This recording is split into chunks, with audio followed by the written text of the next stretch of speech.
Good evening and welcome inside the Game Day London broadcast booth here at Labatt Memorial Park.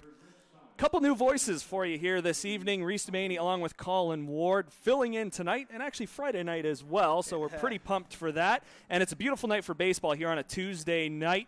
Make-up date from last week between the Majors and Red Sox. Colin, we'll start with the Brantford Red Sox. It is a very short bench, and when I say very, there is one position player on the bench tonight. Yeah, one position player, two arms, Reece, in the bullpen for the Sox, and that's Gabe Bruder and Hayden Stam. So it's going to be interesting to see how the Red Sox utilize that, and they'll definitely need their starter to go a long way tonight in the ballgame. Yeah, I talked about it with Nick Burdett before warm-ups got done and ground rules got started that, it was a show up and see who's here kind of night, and that's unfortunate. Some nights that's just the way it works. Guys work midweek game here on a Tuesday, but for them to get a win here at Labatt Memorial Park, it's going to take all 13 guys that are here for the Sox. Yeah, it's going to take the whole team effort, that's for sure. And honestly, it's one of those feelings where you got to have the game of your life mentality today, facing a strong London Majors team. So it's going to be interesting to see what happens. Yeah, the hometown London Majors, and one thing that has worked well for them against the Brantford Red Sox this year is the long ball, and we've seen it a couple times from Mullen. Brownlee, of course, the amazing season that he's having, and it's just one after the other. It seems like every London Major has hit a home run against the Brantford Red Sox this year. Yeah, it feels like that, and it starts right at the top, right? Cleveland Brownlee, the guy that never ages in the IBL, it feels like 14 home runs on the season for the 38-year-old. Do you know where As your he gets food comes introduced from? here at Labatt Park. And then also the catcher Robert Mullen, 11 home runs on the season. But Brownlee and Mullen, 14-11 on the season, Reece. That's very impressive power to see that in the top of your lineup for the Majors.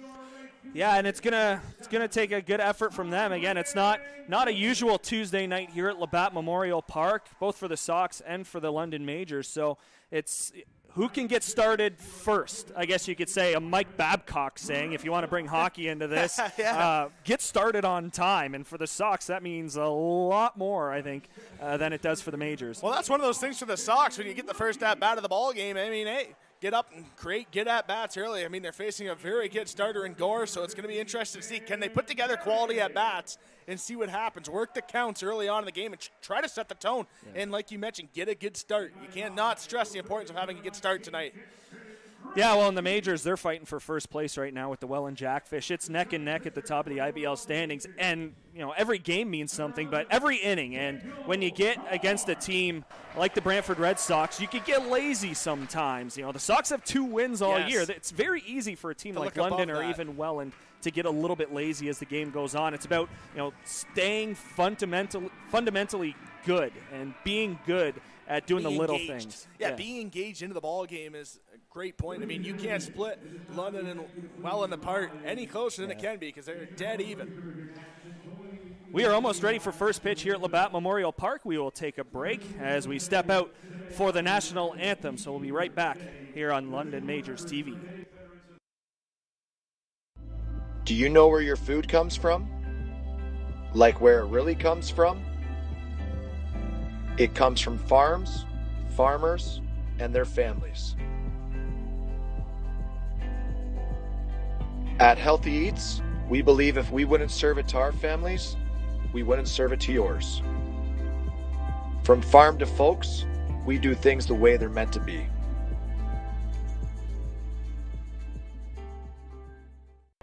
Here we go. Believe me, you've never heard a talk show like this. I'm sleeping with Joe Carter. By the way, Joe did not touch them all. Yeah. I have to say, your voice is fantastic. Meet Smitty. Listen, I'm the brains here. And Mitty. And I'm the good-looking funny one. This is the Smitty Mitty Show.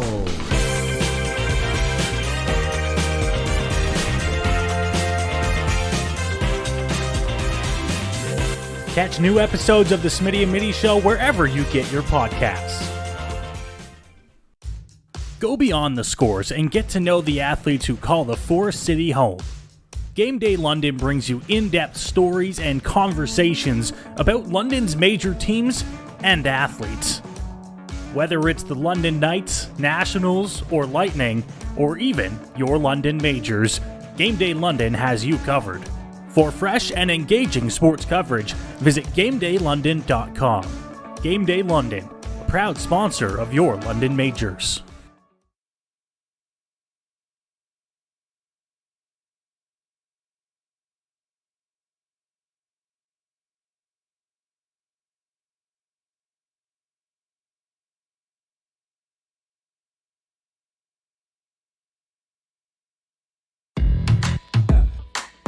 My name's Tiffany Creasy, and I take care of...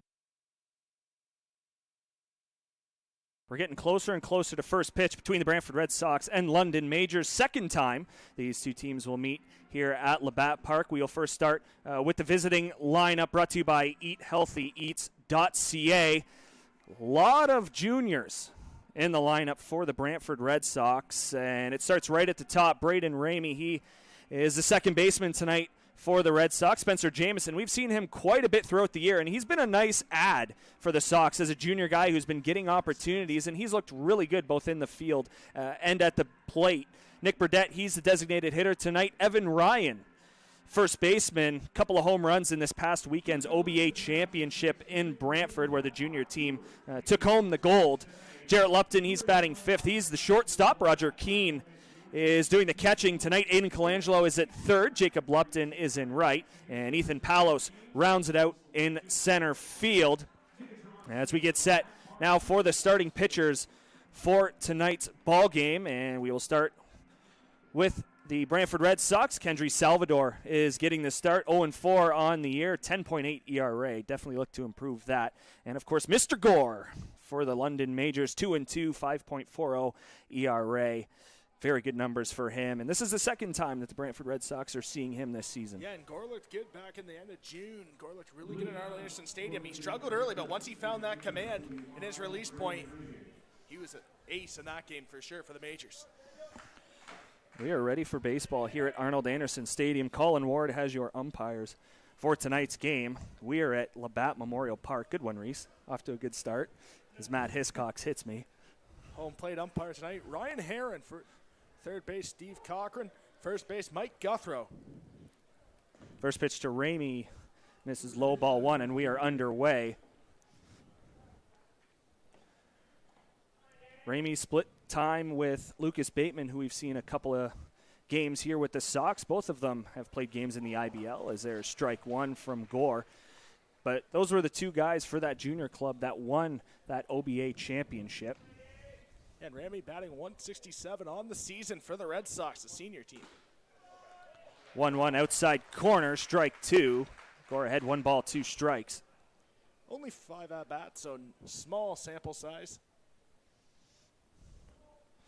Brayden Ramey did the catching the last time the Majors were in Brantford. Here's the 1-2. Breaking ball, check swing. Did he go? He did not. And the first base umpire, Mike Guthrow, gets in the game right away tonight, Reece. Yeah, we're used to seeing him. And a very familiar face behind home plate, calling the balls and strikes. Yeah. Ryan Herron. Into the windup, the 2-2. Breaking ball, swung on and missed. There is strikeout number 1 here to start tonight's ball game.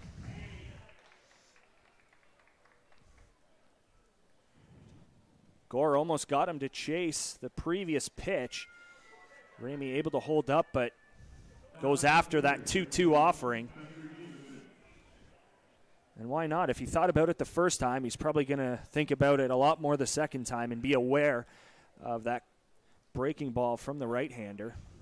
Now Spencer Jamison is into the box, takes strike one on the outside corner. Yeah, nice fastball there away from Jamison. Nice pitch there by Gore. Established that arm side early. We saw that back when he pitched at Arnold Anderson Stadium, that arm side release point. Once he found that, he was lights out. 0-1 outside. Sox need good at-bats here early on. Yeah, they definitely have to work the count. Here's the 1-1. It is going to be fouled straight back to the screen, and Jamison is behind. 1 ball, 2 strikes. Defense pretty straight up for the London Majors. Jamison does hit the ball pretty well everywhere.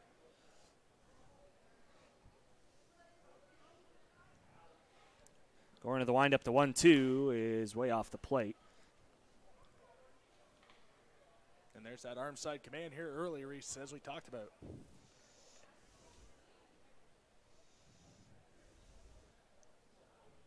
Nice crowd on hand here at Labatt Memorial Park. The 2-2 from Gore is swung on and missed. Back-to-back Ks to start his night. And there's just the high heat outside. Jameson just wails at that one, trying to foul that off and live to see another day. He's way behind on that fastball, though. Now Nick Burdett will step in. A huge congratulations to him picking up career hit number 300 in the IBL against the Hamilton Cardinals.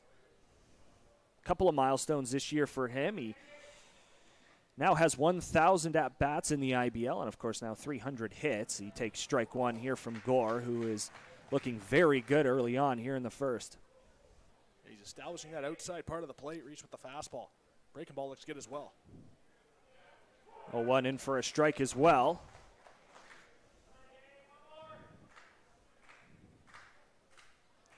Loud strike call from home plate umpire Ryan Herron tonight, so you like to see that. Gore into the windup. The 0-2 pitch is going to be hit on the ground, left side. Stumbling and unable to make the play at short is Taylor Wright. So that will more than likely go as an error. Yeah, the Majors played a little bit of a shift there. The third baseman, Bowles, came over. Yeah, excuse me, it was Bowles coming over. Just could not cradle that baseball. That was a late addition into the ball game. Kieran Bowles was not scheduled to play originally. It was supposed to be Gibson Kreminski. Obviously, he was unable to go right at first pitch, so the late change was made. That will certainly go as an error here early on. I'll bring up Evan Ryan, coming off a very hot weekend, as we mentioned off the top. First pitch taken, strike one. Maybe some early adjustments for the Sox here as Gore is more than likely going to throw strike one. Yeah, he's pitching aggressive. He's pitching big, which is nice to see. 0-1 is a breaking ball. Evan Ryan way out in front. A big swing. Breaking balls in junior, Reece. Nice 12-6 action there on that hook going away. That's right downhill off the table. So Gore again quickly ahead. No balls, 2 strikes. He's got his sign. Comes set. Here is the pitch. Breaking ball off the plate.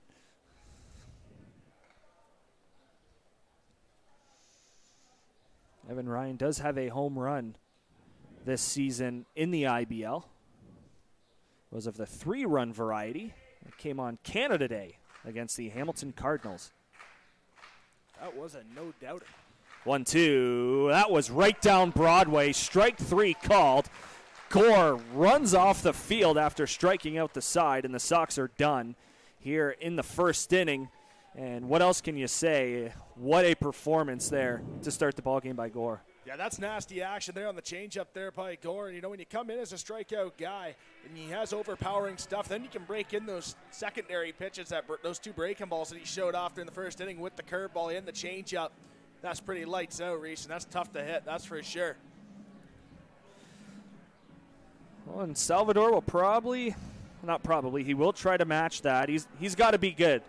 The amount of zeros that the Majors put up, he's got to pretty much do the same thing. Sox are going to want to keep it pretty low scoring if they want to have a chance in this game. And the thing is about Kendry Salvador, his thing is he can throw a lot of pitches, so they can allow him to really eat up innings tonight for the Red Sox, which they desperately need here. As we go to the bottom half of the first inning, it's time to check out the starting lineup for the hometown London Majors, brought to you by EatHealthyEats.ca. Jacob Newton leads things off. He's at second base. Taylor Wright is the shortstop. Cleveland Brownlee, a little bit of a scratch on the lineup card here. It looked like that he was not going to be in, but then the change was made, or him and Robert Mullen were going to switch. But Cleveland Brownlee is in that 3-spot designated hitter. Robert Mullen is doing the catching. Starling Joseph is in right. Byron Reichstein, he is the left fielder in tonight's game. Austin Wilkie in center. Huge grand slam. If you missed it on social media, go watch it. That was very clutch for him. Dan Perrier, we've seen his power against the Brantford Red Sox. No doubters galore, and that included a grand slam, of course. And then that late Yeah, and then, of course, that late substitution, Kreminski not in the game. It is Kieran Bowles at third base tonight. As we mentioned, Kendry Salvador getting the start, one of 3 pitchers here for the Brantford Red Sox. I heard from Nick Burdett, if needed, Aiden Colangelo would come in to pitch potentially, but Hayden Stamm and Gabe Bruder would be up before him. As the Sox right-hander gets ready to go to work against Jacob Newton. First pitch, check swing, but it's in for a strike anyways, and we are underway here in the bottom of the first inning. Salvador similar to Gore, fastball, curveball, changeup action. 0-1, looks like it just missed down below the knees. Roger Keane is doing the catching tonight for the Brantford Red Sox. Not a guy who you're going to see behind the dish, but needed to fill a spot. And Roger's that guy that'll play anywhere you want him. 1-1 is going to be hit on the ground right back to Salvador. He's going to make a quick throw over to Evan Ryan for out number 1, and that's the way you want to start it. Quick outs and keep that pitch count low. Try and stay in the ballgame as long as possible. Yeah, both pitchers, they want to come in. They want to establish the strike zone early, Reece. Pound the zone, get ahead in counts, be aggressive.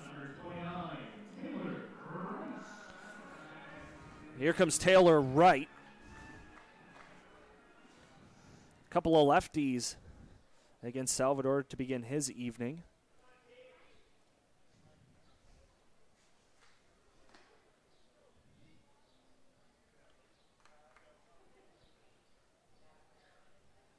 Long look in from Salvador. He's now got his sign. Pitching out of the stretch with nobody on. The first pitch may have been inside. And just inside off the block.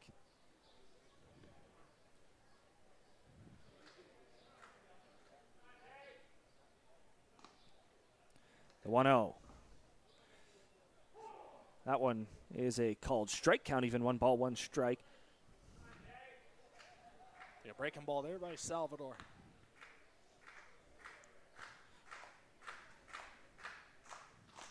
One. Paint inside corner, strike 2. Wright did not agree. We've said it all year long. It's unfortunate, but the players do not make the calls. And I think both teams know who exactly is calling the balls and strikes tonight. The 1-2, breaking ball not close.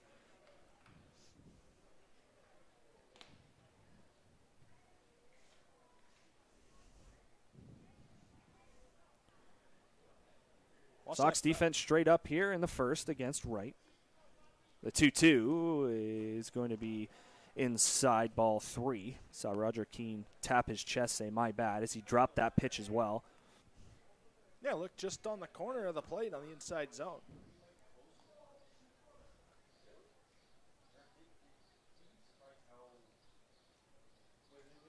The 3-2 is going to be hit on the ground. Right side, Evan Ryan going to field. Salvador going to cover. And the call, he is out. Just bang play over at first base. Little bit of a late jump off the mound from Salvador, but he just gets there in time to beat Wright. Yeah, the pitcher Kendry Salvador having a tough time getting off the mound there. A little hesitation off the mound. Just gets the bag to get Wright, who was flying down the line.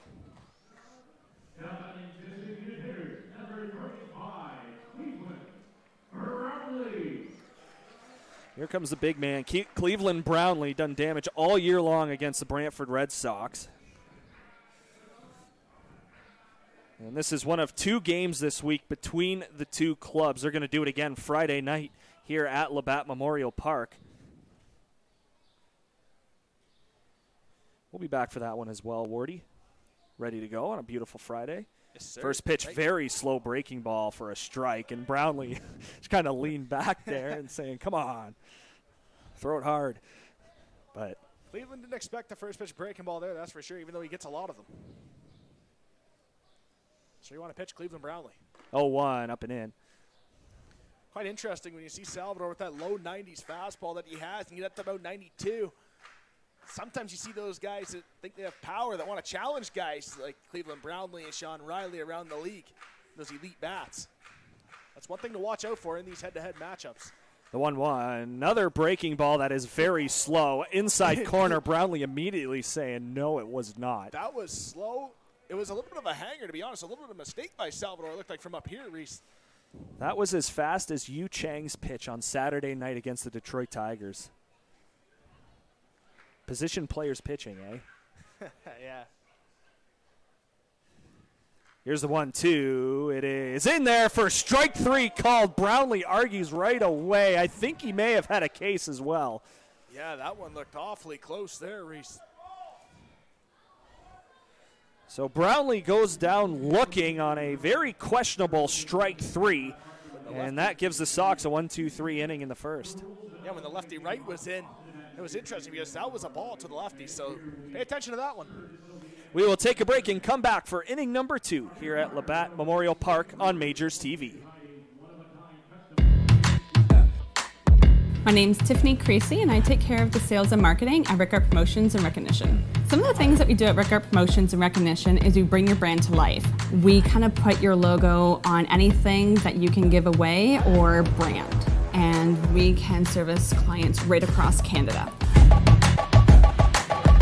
At Rickard Promotions Recognition, we can take care of your designing of your logo for any artwork that you need done for the branding.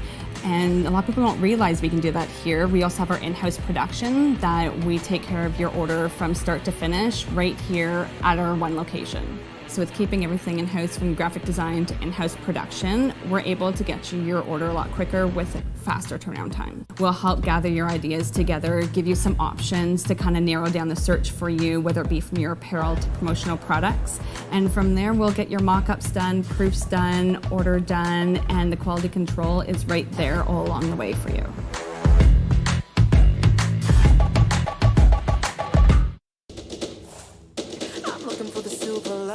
So tell me where it hides. I know I got some lightning currents running through me. I found that silver lining on the inside of me. Yeah.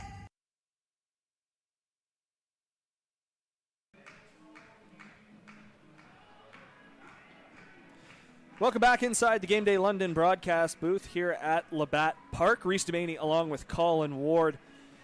Got all the action for you tonight. Beautiful Tuesday night, especially after what we saw yesterday around London, Woodstock, Brantford area. Yeah, that weather was not healthy at all. Yes. And it would have been even worse if it was tonight, having to make up this game a second time. Try and do it. Third time's the charm. But beautiful night. No clouds in the sky. You can see that London skyline, and it is gorgeous. And knock on wood, as of now, it's supposed to be nice as well on Friday night, so come on out to the ballpark. Knock on some wood. Give my old head a tap. We'll be good to go. Say knock on the wood in front of me. So Lupton, Keane, Colangelo for the Red Sox. Gore struck out the side in the first and starts ahead of Lupton here.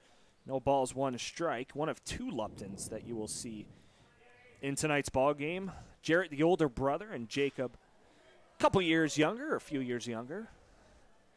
Their dad, Kenny Lupton, is the third base coach tonight for the Sox.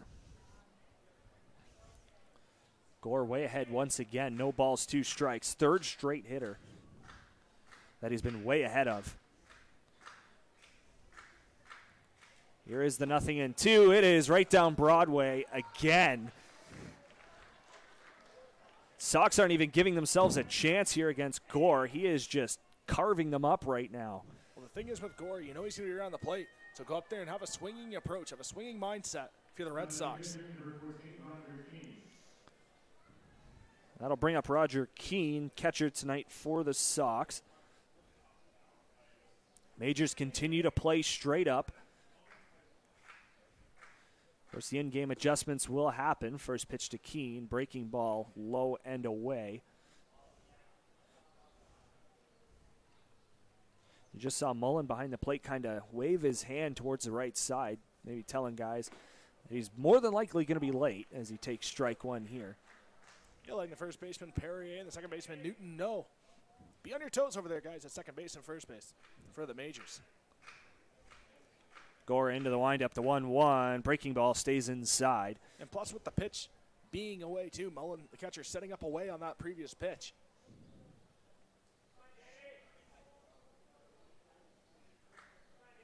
Keane still rocking the stash.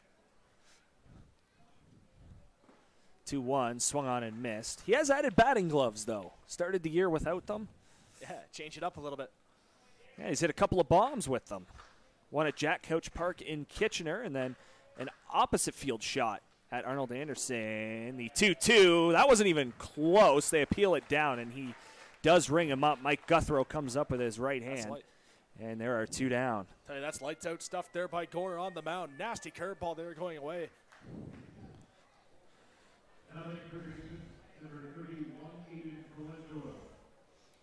I'll bring up Aiden Colangelo. He is the third baseman tonight for the Sox. Coming over from Hamilton earlier on in the year, him and Jordan Young came kind of as a package deal from the Cardinals. First pitch is fouled straight back to the screen. That's just been a struggle this year for the Sox, is having guys consistently be at games.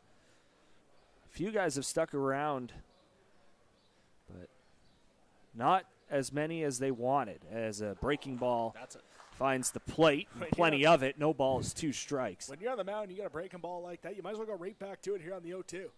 And we'll see where Mullen sets up. He's going away. Kind of thought that's where he'd go, but he goes with the fastball.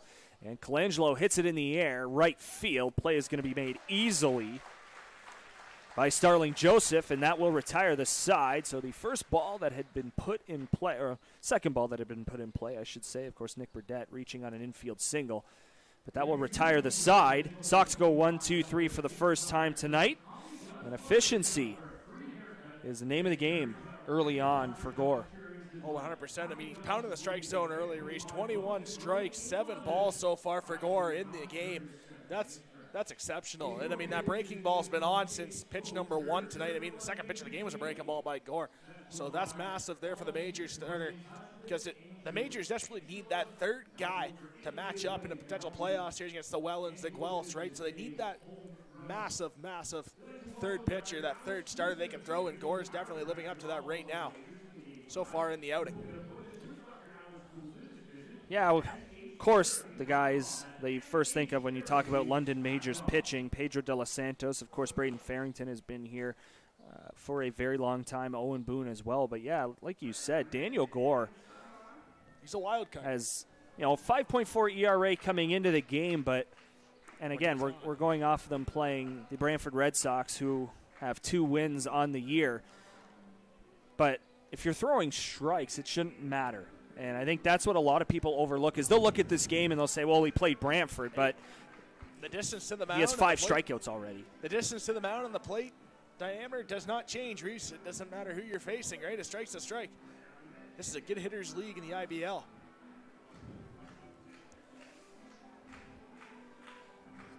London Majors get ready to hit in the bottom of the second inning.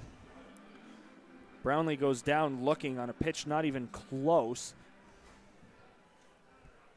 So it is 4, 5, 6 due up for the Majors. That is Mullen, Joseph, and Reichstein.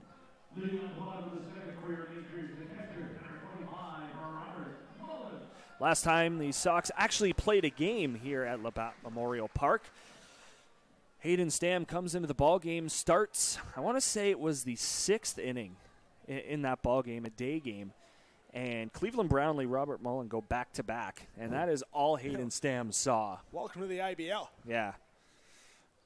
That duo has done that a ton this season for the Majors. First pitch is going to be hit in the air into right center field. That's going to get down. First hit of the night for the Majors comes here in the second, courtesy of Robert Mullen. And that's exactly what the Majors want here. Try and score the first run of the game.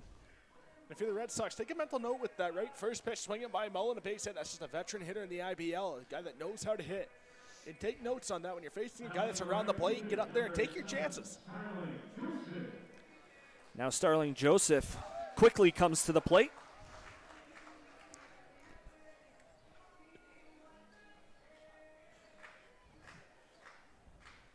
Joseph batting .347 on the season for the Majors. Gets his signs down from third and then steps in. Salvador out of the stretch no matter what. Long look over at first base. His first pitch to Joseph is high, 1-0.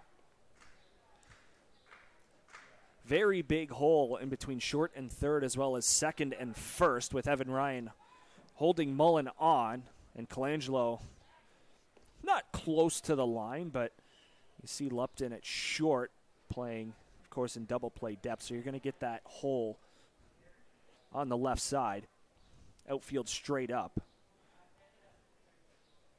See in center field, Paulos shielding his eyes from the sun.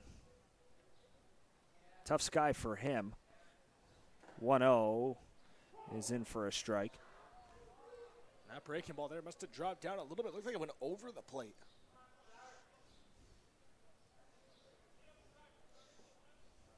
Looks like when the catcher Keene received that baseball, it was at the letters. Count is 1-1. Throw over to check on Mullen, but he's back with a step and a dive.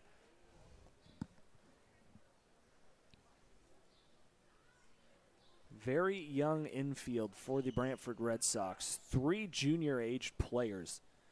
Communication's going to be massive for the Red Sox. 1-1 is going to be driven deep right center field, and it is going to be caught up against the track. Great running play from Jacob Lupton. Joseph just missing a home run to put the Majors on the board. If you're Kendry Salvador, sigh of relief for a long out number 1. Yeah, if you're Kendry Salvador, you tip your cap there to right fielder Jacob Lupton on a tremendous grab in the gap, right center field gap, right in front of the sponsorship signs. Reaching up, getting close to the wall like that. Once you feel the warning track, you start to get that anxiety factor, right, where you know you're getting close to the wall, so you kind of got to brace yourself. Nice grab there by Jacob Lupton, the right fielder for the Red Sox. And it does not get any easier. Byron Reichstein steps in. Lefty on righty matchup against Salvador. First pitch is taken for a strike.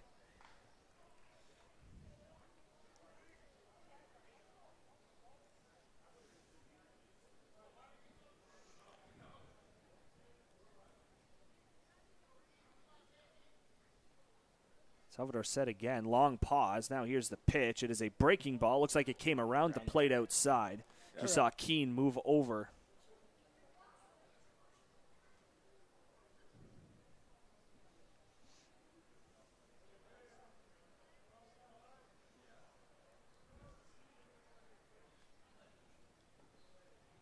One. Inside corner, strike 2. Nice pitch there by the pitcher Salvador there, delivering that fastball inside on the inside corner. Home plate umpire Mike Herron likes that inside corner on the lefties. So if you're the Red Sox and Majors, you want to pound that inside corner on lefties. Another check over at first base. Mullen gets back easily. Salvador definitely thinks something is up right now. Hitters all taking a long look down that third base line.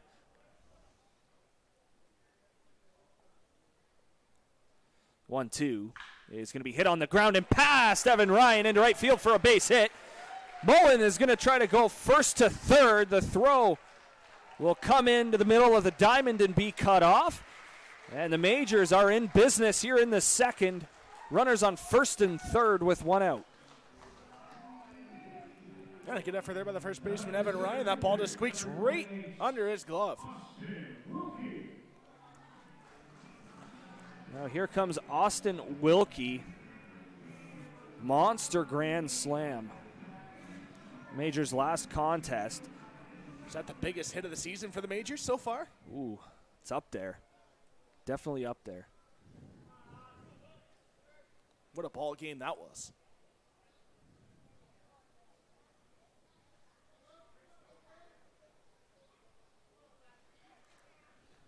First pitch to him, a very slow breaking ball for strike 1.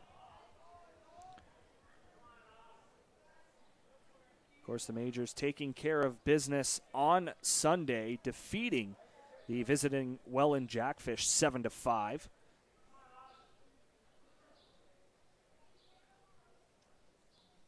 Wilkie ended up 2 for 4 in that game. The 0-1 is fouled straight back. Former Brantford Red Sox has found a home here in London. Yeah, and he's been great for the Majors. Helping a team to the championship last year and then coming back very strong here in 2022. Just one of those guys that you saw with the Sox that had a chance to be a part of something pretty good, a young core, but of course coming over here to London. Here's the 0-2. It is going to be hit on the ground to third. Colangelo won't even think about the plate. He'll go 5-4 and not in time over to first base. So the first run of the ball game comes across, and the Majors take a 1-0 lead as you get a situation here. Austin Wilkie just puts a ball in play on the ground. Better of the team, get a run home. Yeah, Wilkie getting down the line quicker than most, so got to get that ball in play, right? That's what you stress to the kids. Put the ball in play. Anything on the ground there would score. Yeah, I kind of thought at first that Colangelo might think about home. At first, yes. When he took that split second, perhaps that was the difference of not turning 2 on the play. Yeah, Wilkie, not the easiest guy to double up. That's for sure, as Perrier takes strike 1. And not sure if you heard the crowd reaction after that pitch. I don't think they liked it. Well, for the Red Sox, that's where you want to pitch Perrier. Perrier's done a lot of damage this season against Red Sox pitching.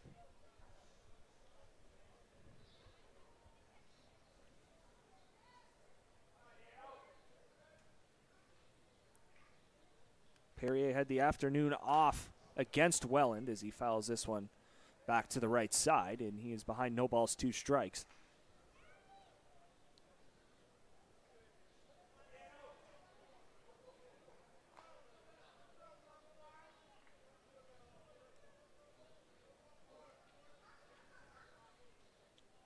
Wilkie off of first. Here's the 0-2 from Salvador. Wilkie running. A pitch is swung on and missed. And that will retire the side. But the Majors do strike first. They lead at 1-0 through 2 complete. You're watching Majors TV.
Capturing emotion in every shot.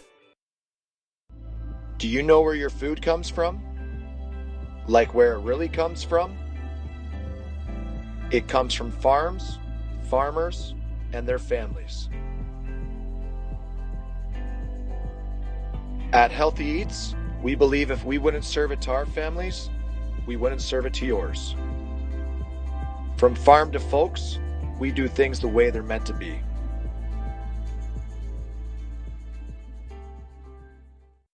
Here we go. Believe me, you've never heard a talk show like this. I'm sleeping with Joe Carter. By the way, Joe did not touch the ball. Yeah, I have to say, like, your voice is fantastic. Meet Smitty. Listen, I'm the brains here. And Mitty. And I'm the good-looking funny one. This is the Smitty Mitty Show.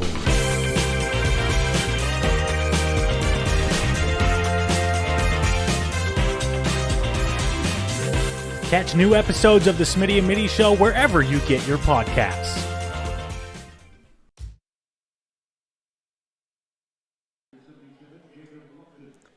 Welcome back inside the Game Day London broadcast booth here at Labatt Memorial Park. Reece Doumani along with Colin Ward. Thanks so much for tuning in.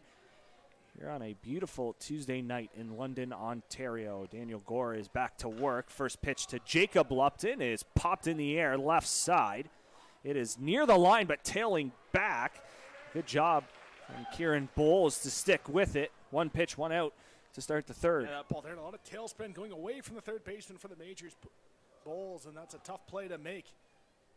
Glove side, plus battling the sun still, and there's a little bit of a shadow there over the third base bag as well on the third base side here at Labatt Park, so that's another thing that Bulls has to battle there. Now Ethan Paulos will step in. He's the number 9 hitter for the Sox. He takes strike one from Gore, who continues to pound the strike zone against Red Sox hitters. It's almost not been fair here early on with how efficient he's been, but the Sox have not taken the bat off their shoulder. There's out number 2, just 3 pitches needed here in the top of the third. That's a benefit, right? When you're around the plate, and the Red Sox now know that. You want to go up and you want to be aggressive because you know Gore's around the plate. Get up swinging. That's one benefit as well. Now Braden Ramey will come back up 0 for 1. He struck out swinging to start the ball game.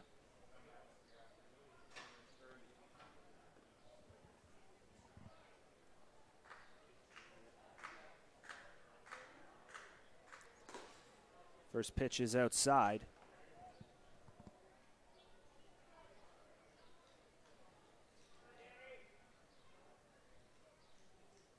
Gore into his motion. The ball is going to be hit on the ground to third.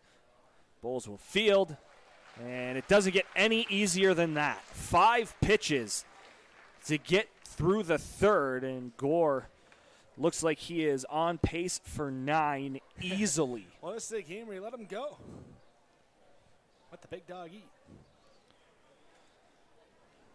Yeah, and you just early on, and it's like I said, it's almost not fair with how good he's been, but it kind of has. 5 strikeouts already in the third inning, so that's impressive to see that in Gore. I mean, we knew the stuff he has, and the Red Sox know the stuff Gore has. Since they faced him already this season, perhaps it took him a little bit to get settled into that ball game at Arlen Anderson Stadium, but what a performance that was, and he looks like he's left off right from that performance as well tonight.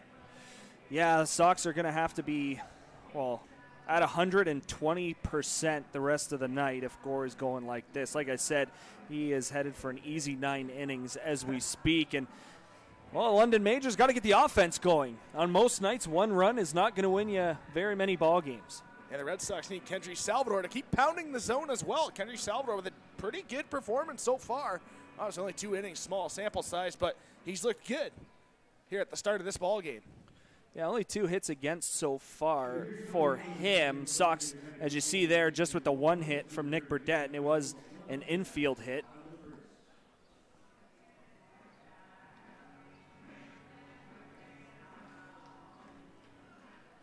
We get ready for the bottom of the third inning here. 9, 1, and 2 are due up for the Majors in inning number 3, and that starts with Kieran Bowles.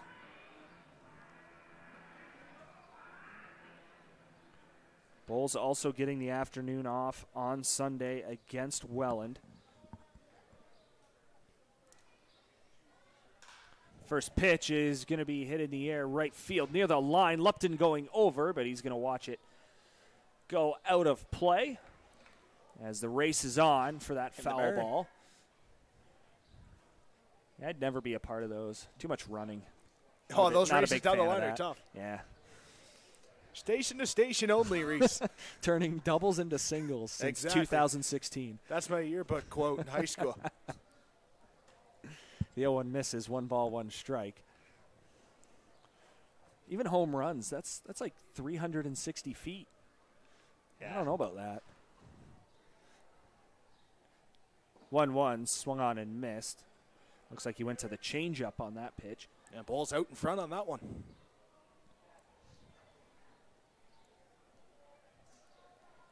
Almost like a 2-strike approach there by Bowles, trying to foul it off. This is a big out for Salvador. With the top of the order coming up. Check swing, did he go? Mike Guthrow says no. And I would have to agree with him. The count, 2 balls, 2 strikes. And I tell you, that's a very tough hold there by the batter Bowles, right? Because you see that breaking ball going away from you, then all of a sudden you get that split second where you think that ball's going to catch the corner of the plate, right? And then you go. Nice hold there by Bowles. See if he can do something here. 2-2. The pitch from Salvador is going to be hit just down the line and foul. Evan Ryan going into a dive and making a nice play in foul territory. Yeah, that was a very nice play in foul territory by the first baseman, Evan Ryan. It almost looked like that ball was going to spin back over the first base bag. Yeah. I don't know if that happens usually here at Labatt Park, but that's interesting, that's for sure. Something to watch out for here. You just know, with the Majors being in first place, Red Sox being in ninth, it would take a bad hop in favor of the Majors, but that's what happens when you're a good ball team. This one's hit on the ground to short, ball in the dirt, and Ryan can't pick it. Bulls will reach to start inning number 3, back-to-back innings for the Majors with the leadoff man on. Yeah, that's massive here as you can make way to the top of the order for the Majors. You see Kendry Salvador, the pitcher there for the Red Sox, going through a fielding motion after that. That was interesting.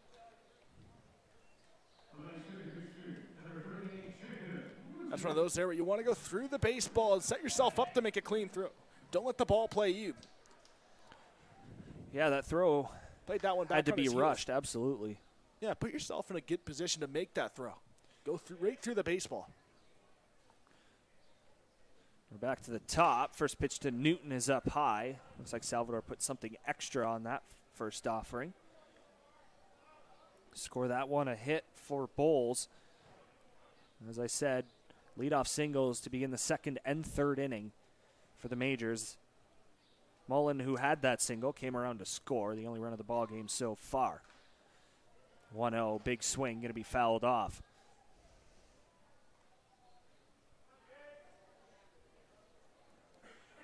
This is where we start to see adjustments throughout the night. Sox have already turned the lineup over. Majors doing the same here. It's not just what we talk about defensively for either team. You got to have different approaches every time you come to the plate, different situations. Exactly. You know what the guy has on the mound. And that's one of those situations now where you get to the lineup once. Now you know what you got. You know what you're dealing with now with Salvador on the mound if you're a Majors hitter. The 1-1. Broken bat, it sounded like. Newton has 5 home runs on the season, 24 RBI. And he's getting ready for a campfire tonight. Yeah, he'll be hosting the Majors campfire.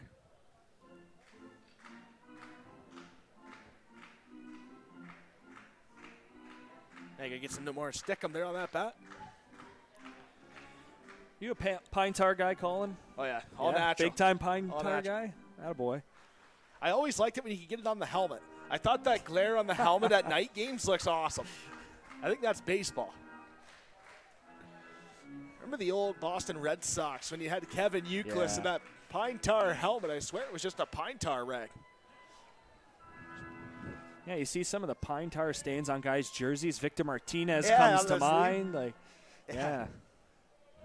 I remember growing up in minor baseball when you used to have that bat on your sleeve trying to get that stain. Just trying to be like a major leaguer. And then your parents give you a crap for doing that. Yeah. So they got to wash the uniform. We're ready to go again. Count 1 and 2. Newton ready in the box. The pitch is inside. I think that was just a lack of a frame job from Roger Keane on that pitch. Yeah, it looked like the similar pitch to what Cleveland Brownlee saw.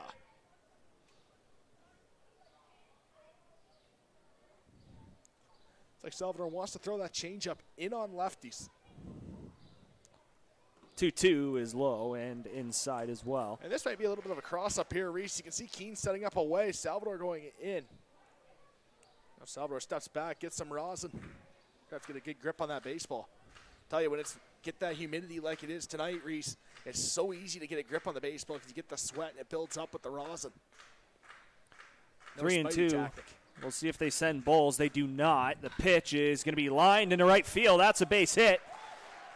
Lupton will charge. A good job of doing so, holding Bulls at second base. And the Majors first and second, nobody out. They record back-to-back hits to start the third. This is where the Sox get in danger. It's just the opposing team strings together hits, and they can't find any way to get anybody out. And when you're playing a first-place team, more times than not, it's going to happen quite a bit. Exactly. Again, London Majors have earned it. They've earned those breaks. They've earned those, extra parts of the game where those weaker teams just seem to fall. There's no easy outs as well. First pitch to right, called a strike. That wasn't even close. And that ball was that was not a strike. That was brought in there by the catcher, Keene. Little Gary Sanchez action.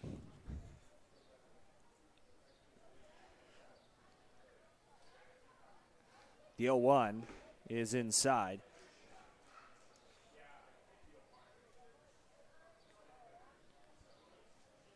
Right 0 for 1. He grounded over to Evan Ryan back in the first and was just beaten by Kendry Salvador to the bag at first.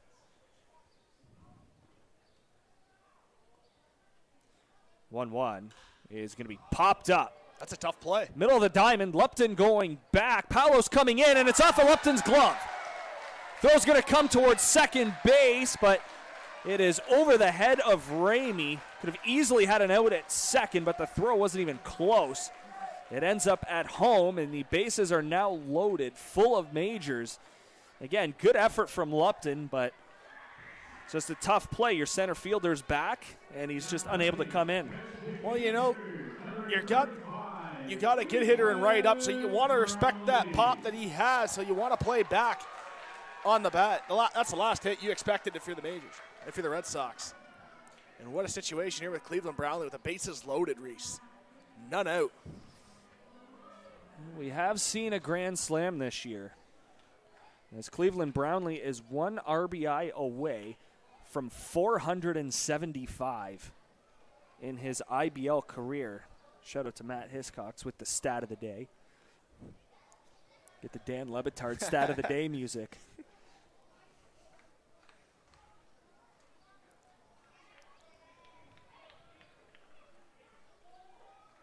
What a season Cleveland is having for the Majors. And he could easily have 478 after this plate appearance. That river past that tree line has a lot of Cleveland Brownlee balls in it. Currently at the bottom of the river. First pitch from Salvador is going to be swung on and missed. Started him off with the changeup. Back-to-back at-bats there with Cleveland. You see that breaking ball by Salvador. Red Sox want to live and die with that breaking ball away from Brownlee, it looks like. Out of the 5 pitches he's faced, we've saw 1 inside. Now it's a fastball up. And as you mentioned before, you want to hit the corners with Cleveland Brownlee.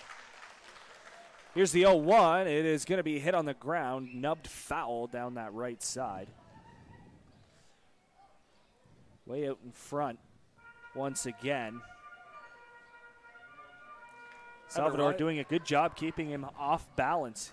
Yeah, and it's a little mix-up here with the Red Sox infield. Evan Ryan's in Colangelo, the third baseman, is back behind the bag.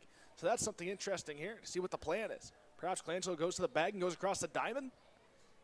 You have time with Cleveland Brownlee running down the line if there's a ground ball hit to a third. Yeah, surrender a run. You go 5-3 for a double play potentially. You think corners in.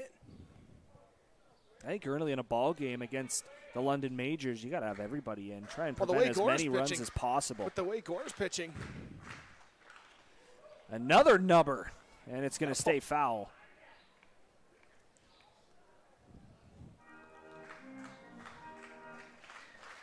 Yeah, with the offensive power that this Majors lineup has, and like you said, Daniel Gore throwing a gem through 3 innings right now. You can't give up more than 5 if you're the Red Sox in a game like this. If you're facing a lineup like the Majors, you cannot give up more than 5.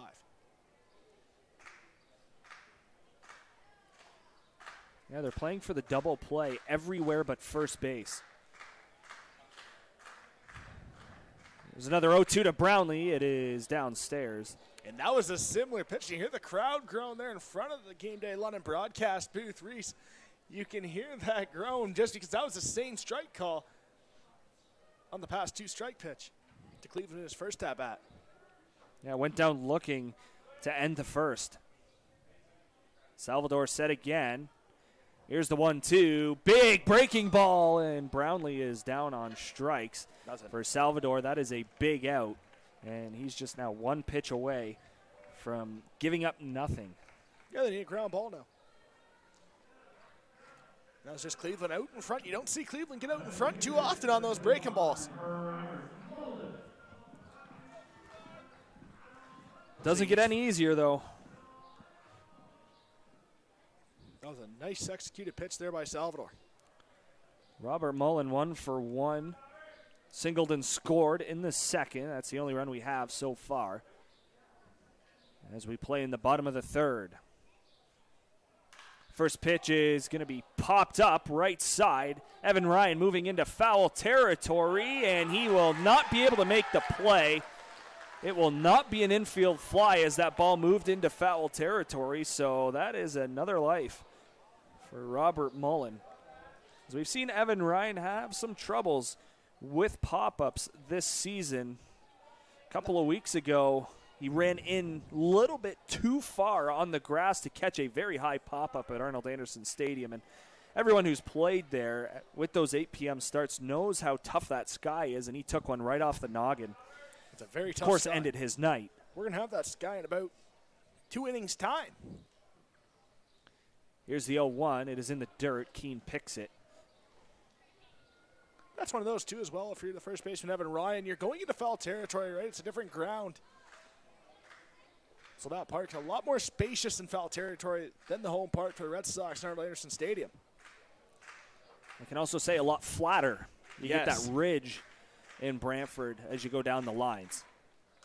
Pitch to Mullen is going to be popped and out of play. Count 1 ball, 2 strikes.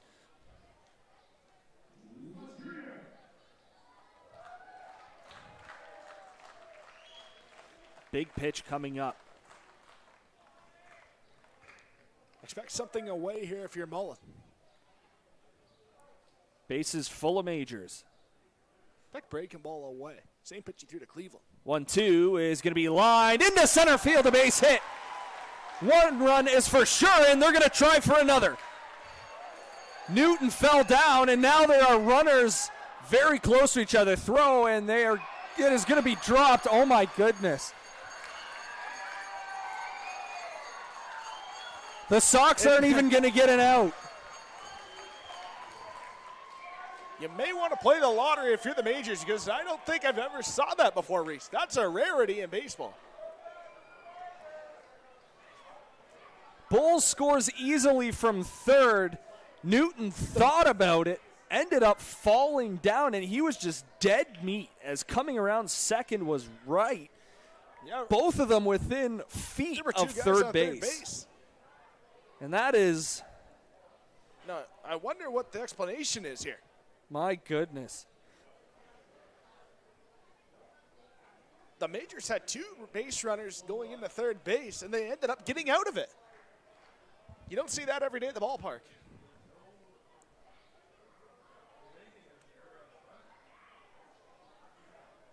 So I think, are they going to get the umpires together for this?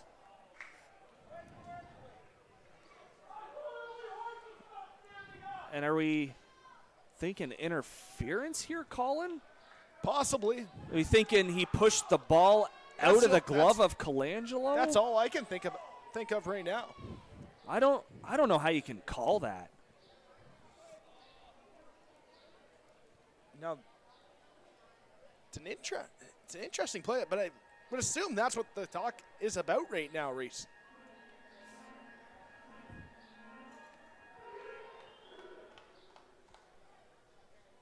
And we have a call. Interesting to see what they decide. I think they're going to keep things the way they are. They will, so the Sox do not get an out. Majors get a run, and they're up 2-1. As you see the play developing here, center field, very strong throw from Palace. It was up the line. So watch the rundown rate. Yeah, it's just a throw offline. It just looked like the throw from the catcher, Keene, was just offline behind the runner. And it put Colangelo in a tough spot to field that baseball and hit his glove. There was no contact there at all. Props to the MajorsTV producers for that replay. So that will go as an RBI single after everything is over. It will go as an RBI single for Robert Mullen. 2-0 Majors lead. We're in the bottom of the third inning. That is a first, Colin.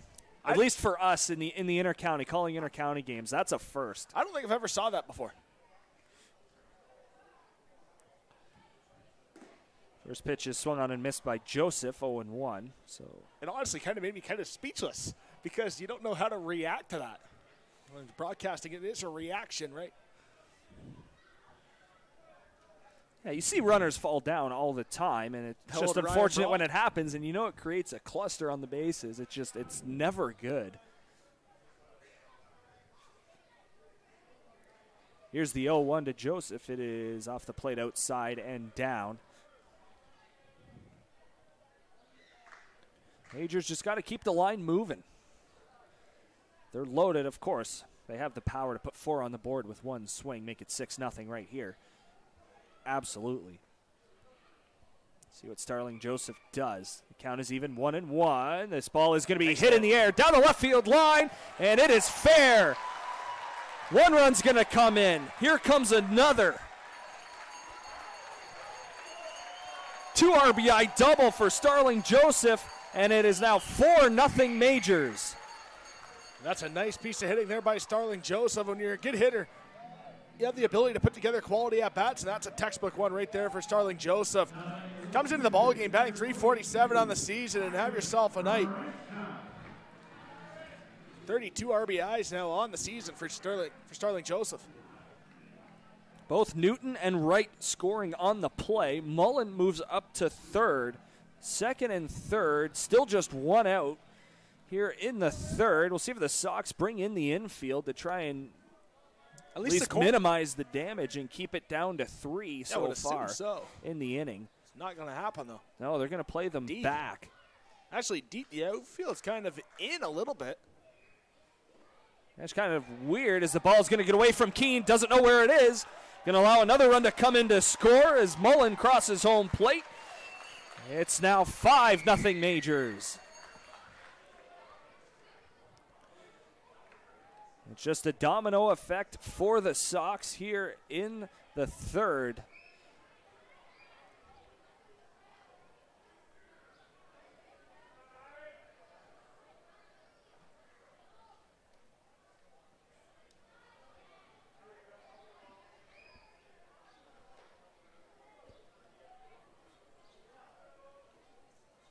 Count 1-0 to Byron Reichstein. Ball's going to be hit on the ground and will just get foul as nobody moved. It still had a chance to be fair. Yeah, the batter Reichstein didn't move. Pitcher Salvador didn't move. Evan Ryan, the first baseman, kind of hesitated. He made those motion. The catcher, Roger Keene, did not move very much. It was interesting. Reichstein coming into this at bat 1 for 1 was erased on the fielder's choice from Wilkie. Here's the 1-1. The ball's going to be popped up. Got to communicate. Into shallow right field. Lupton going to come in. He's going to make the catch. Runner's going to tag at third. His throw is up the line. And that will allow Joseph to score. Sacrifice fly for Reichstein. Majors keep pouring it on. It's 6-0.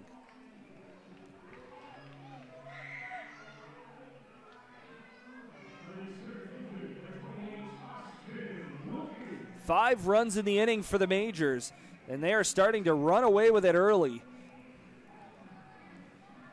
Looking to move ahead of the Welland Jackfish for that first place spot in the IBL standings.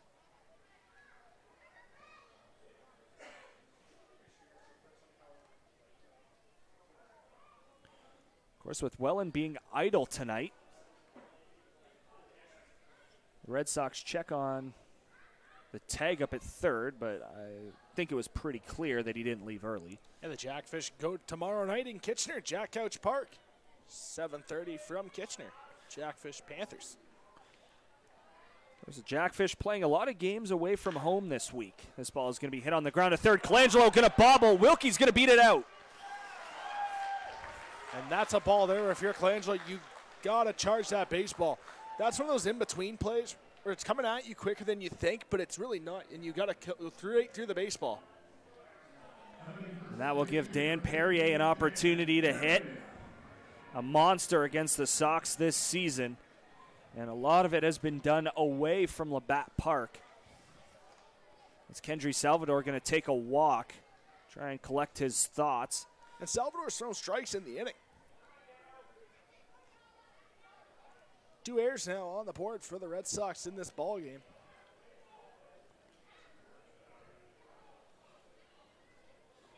Yeah, it's just some frustration coming out for him, trying to get his mind back into the game and let those errors go. You see it there, the line for the Sox. No runs, 1 hit, and 2 errors.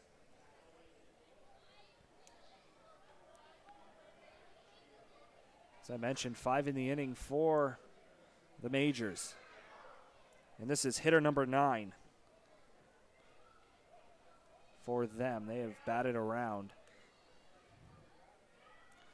First pitch to Perrier is in the dirt. Keane backhands it. And now I think that's in every game so far this season. The Majors have batted around against this Red Sox team. In an inning. Here's the 1-0. It is taken on the outside corner. Perrier didn't think so. Neither did the crowd. Yeah, crowd being on the home plate umpire there, Mike Herron. Count is 1-1. Only 2 hitters so far, and as I say this, we're in the 3rd inning. Only 2 Majors hitters have not reached base yet tonight. 1-1 is in the dirt. Keane just got a piece of it as it stays around that home plate area.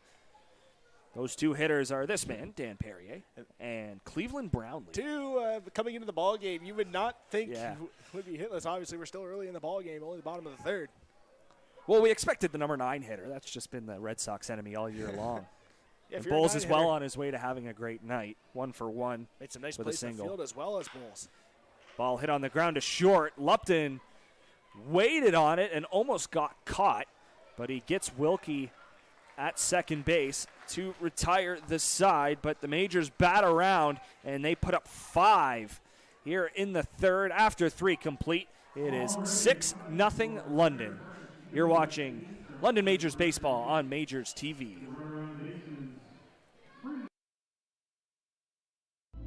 Do you know where your food comes from? Like where it really comes from? It comes from farms, farmers, and their families. At Healthy Eats, we believe if we wouldn't serve it to our families, we wouldn't serve it to yours. From farm to folks, we do things the way they're meant to be.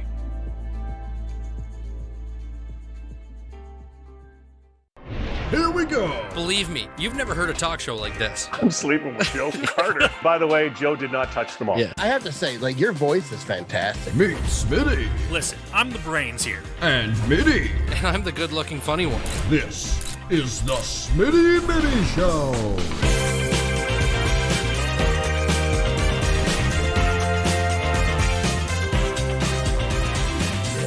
Catch new episodes of the Smitty and Mitty Show wherever you get your podcasts. Go beyond the scores and get to know the athletes who call the Forest City home. Game Day London brings you in-depth stories and conversations about London's major teams and athletes. Whether it's the London Knights, Nationals, or Lightning, or even your London Majors, Game Day London has you covered. For fresh and engaging sports coverage, visit GameDayLondon.com. Game Day London, a proud sponsor of your London Majors.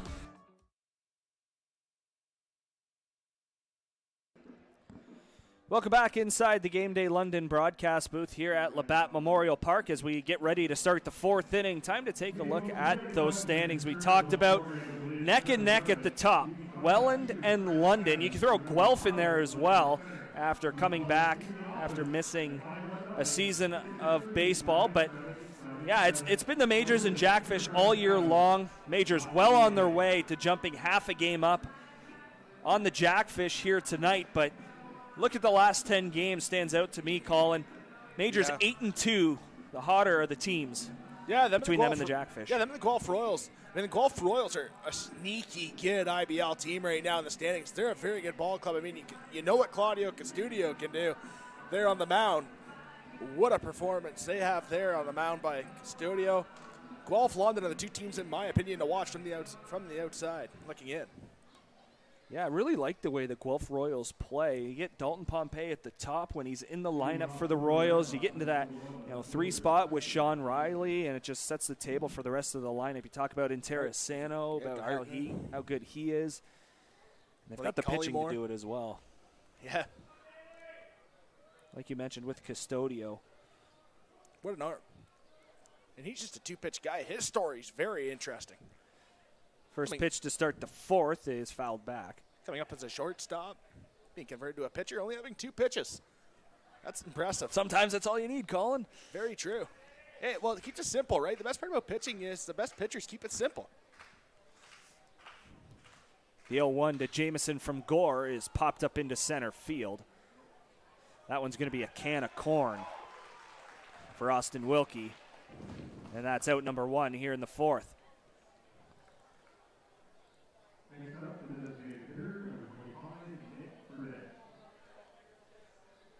I'll bring to the plate Nick Burdett. Slow start in back-to-back seasons for him, but it's been that second half where he's been really successful. Of course, a true pull hitter. I'm surprised to see the majors not shifting on him here. We've seen it up at Arnold Anderson Stadium as they now start to move towards the right side. Yeah, pitch just off the plate outside, 1-1. Third baseman bowls about 3-4 feet away from where the shortstop would normally play. Shortstop right, just to the left of the second base bag. 1-1 stays inside. Outfield shifted as well. Wilkie is to the right side of second base. Pretty big gap in left center field as well as down that left field line, but they're playing Nick Burdett to hit it to the right side, but he hits it into deep center field. Here, Wilkie going to go back and make the catch. Couple of fly balls to center here in the 4th, and Gore is well on his way to another 1-2-3 inning. Yeah, that ball went further than expected. Reece out the bat at Nick Burdett. That ball kept going. That is 9 straight retired by Daniel Gore. That goes back to inning number 1 where he got this man, Evan Ryan, to strike out looking. First pitch is a ground ball off the third base bag. Bad luck for the Majors there. Ryan going to take the turnaround first and head to second. He will get in there standing up. And that will go as a 2-out double. Second hit of the night for the Red Sox. We'll see if they can build off of some 2-out magic here. It's gone against them most of the year, but it's going to be a tall task, of course, against Gore. Very good base running there by Evan Ryan. Yeah, Ryan, as you can see, he's not the fastest guy in the league, but... And that's the one thing, right? You don't have to be a fast base runner to be a good base runner. You have to have good instincts. That's a nice play there. That's aggressive thinking right there. See if Lupton can bring him home. First pitch is going to be popped in the air on the infield. Coming over and making the play, third baseman Kieran Bowles to retire the side. So one pitch after Evan Ryan hits one off the bag at third. Lupton pops out to end the inning. Unfortunate. You'd like to see a better at-bat there out of Lupton. First pitch swinging, and he does really nothing with it. Those are so frustrating, right, Reece, when you're a batter, and you see a big play come up by the previous batter in front of you, like Evan Ryan made a nice base running decision, stretching it out there, getting the double. Well, not a double, but, stretching it, getting that extra base. Massive heads-up play there, and then the first pitch, you have a little squibber in the air to the shortstop. That's a tough play. Yeah, just a situation with a young guy at the plate, and of course we're going to say that a lot tonight as well as on Friday when these two teams do it again here at Labatt Memorial Park. But you got to, it can be your pitch, but make it look like it was your pitch. You got to be looking at one spot, one speed. Yeah. First pitch following a big hit like that. Exactly. that may have been Lupton's pitch, but And that's you got to make sure you do something with it. well, that swing there by Lupton looked like his feet weren't in line with the hands, right? And it's always, and you can't stress this enough, that front foot is so important. And when you go through hitting, you're first taught to lead with your feet, right? Your feet are so important as a hitter. And where your front foot goes, your hands go. And that one there looked like the hands and feet were out of sync. By the way, Gora just 42 pitches on the game. Talk about efficiency. I don't think there's been a more efficient start this season. That's pretty impressive. Only 42 pitches through 4. We get ready for the bottom of the 4th inning. Beautiful skyline in London, Ontario. Not a better setting in the Inter-County Baseball League. What a backdrop. It was always fun pulling up to this ballpark. And it was like, this is nice. This is a nice ballpark. We will start in the same spot that we started the 3rd with Kieran Bowles. He pops it in the air to short. Lupton going to make the play for the first out.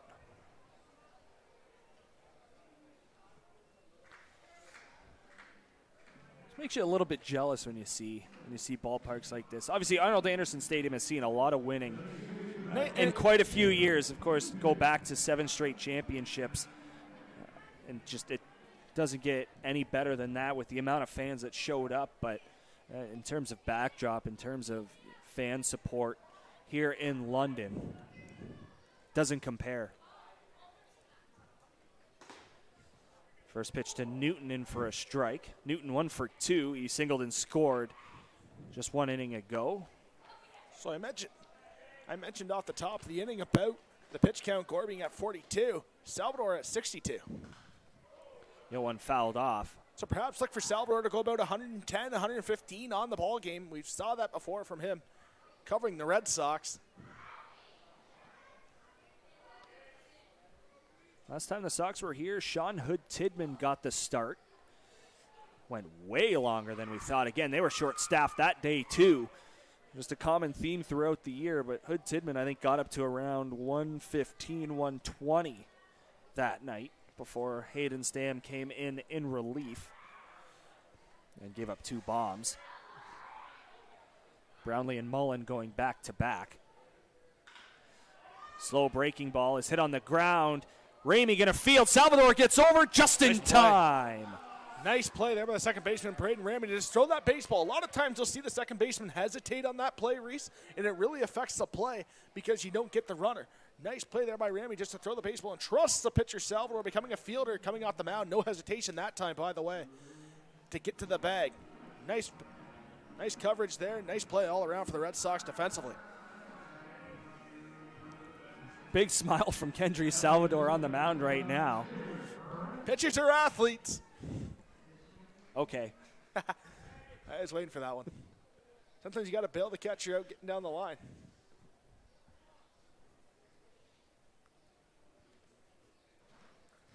Now it's Taylor Wright. First pitch swinging, hits it on the ground. Ryan will field again. Salvador going to have to cover, but this one was not as close. And that will retire the side. So a good bounce back inning here from Salvador, facing the 9-1 and 2 hitters for the Majors. Gets them to go 1-2-3. We are through 4 complete. Majors continue to lead 6-0. You're watching London Majors baseball here on Majors TV.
capturing emotion in every shot.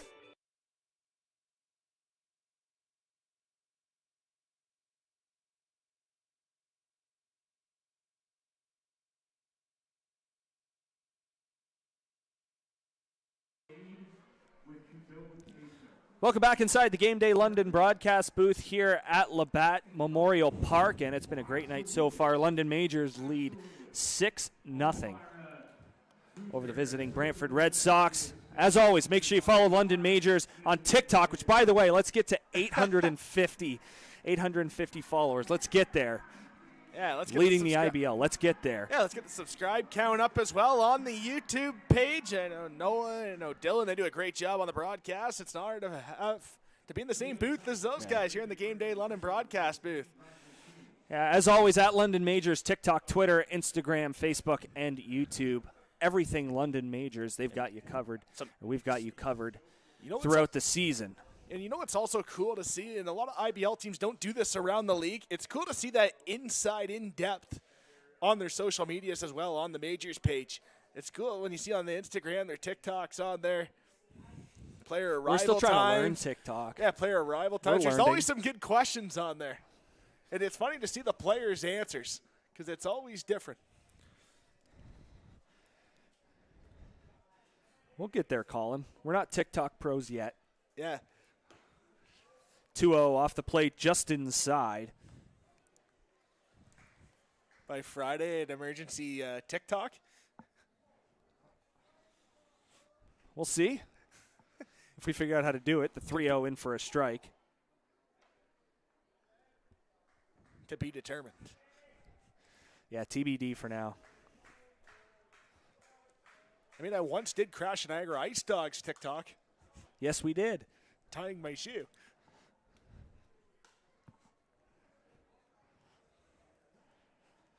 Gore working his way back into the count, was down 3-0. It is now 3 balls and 2 strikes to Roger Keane. Keane 0 for 1 with a K. Not surprising to hear that.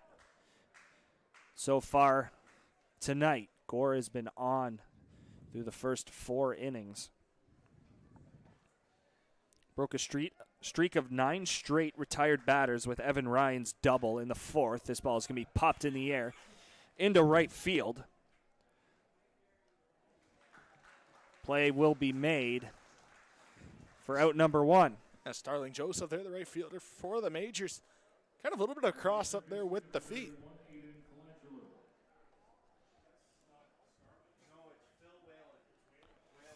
Phil Whalen into the ball game now. And correction, Phil Whalen. I was going to say, the body type was not the same. You see Starling Joseph, the tall, lanky. High socks. Yeah. Gore getting some new help in the field, but he hits Aiden Colangelo here with 1 out.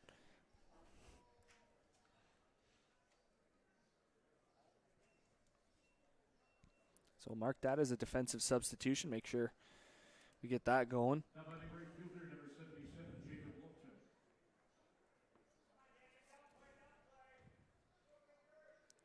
Now if you're Gore, you're looking for that ground ball. Taking that breaking ball. Let's see a first pitch curveball here away. Ball going to be hit up the middle. What a play. They're going to go 6-4-3, and that is a beautiful double play. My. Look at the hands there by Wright, the shortstop, to get that ball, and then Newton, the second baseman, to stay with the baseball and be able to turn it. Heck of a play all the way around. Nice stretch there by Perrier as well. So 1 pitch after Colangelo gets hit, Jacob Lupton hits a ball up the middle, and it doesn't get any better than that. As I mentioned, 6-4-3 they go. This Majors proving again why they want to be on top and look at this in replay. the IBL this year. What a play by Wright. And the foot just staying on the first base bag as well by Perrier. What a turn. That's such a tough play for the second baseman. The shortstop Wright to go up behind the bag like that as you're going toward the second base side to make that flip. It's an awkward movement, Reece. And I mean, it's very tough to even get that throw near the base bag. So nice play there all the way around. One of the nicest double plays you will see.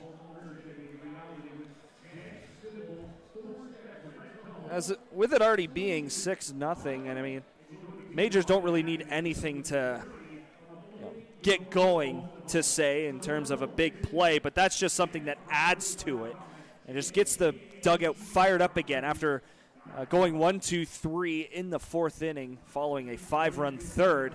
It could definitely get the bats hot again and try and put more on the board. And in the IBL, I mean, it's a hitter's league. No lead is safe.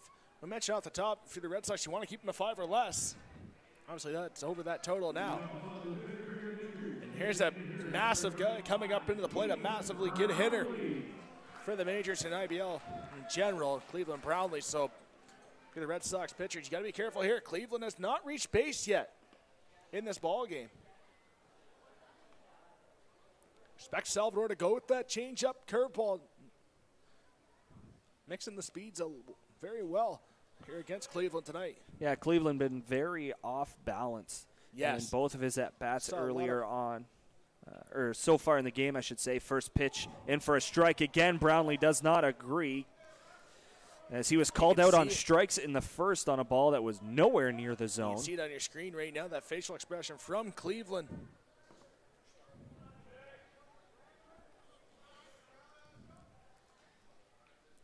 The pitch is going to be hit on the ground foul. Yeah, Cleveland just rolls that one over. Expect Salvador to go slow again or potentially high and in. I was just thinking about that.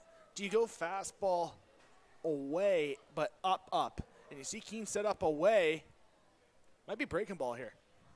Fastball away on the outside corner. Called strike 3. Brownlee down on 3 pitches to start the bottom of the 5th. And this is not a typical Cleveland Brownlee night. 0 for 3 with 3 Ks. Kendry Salvador, he has been a benefit of getting a lot of luck on some of the in-between calls, but that's how you want to pitch Cleveland Brownlee. You want to live in the corners, and you want to throw it low and slow going away from them. Don't let them get extended and get that barrel out to the baseball and put one into those trees. Down the left field line, you saw him do that a lot over his IBL career. So now Mullen stands in. First pitch to him is taken high, ball 1. 45 RBIs on the season. Not bad when you're 38 years old in the IBL. 14 home runs, 345. 1-0 hit on the ground foul.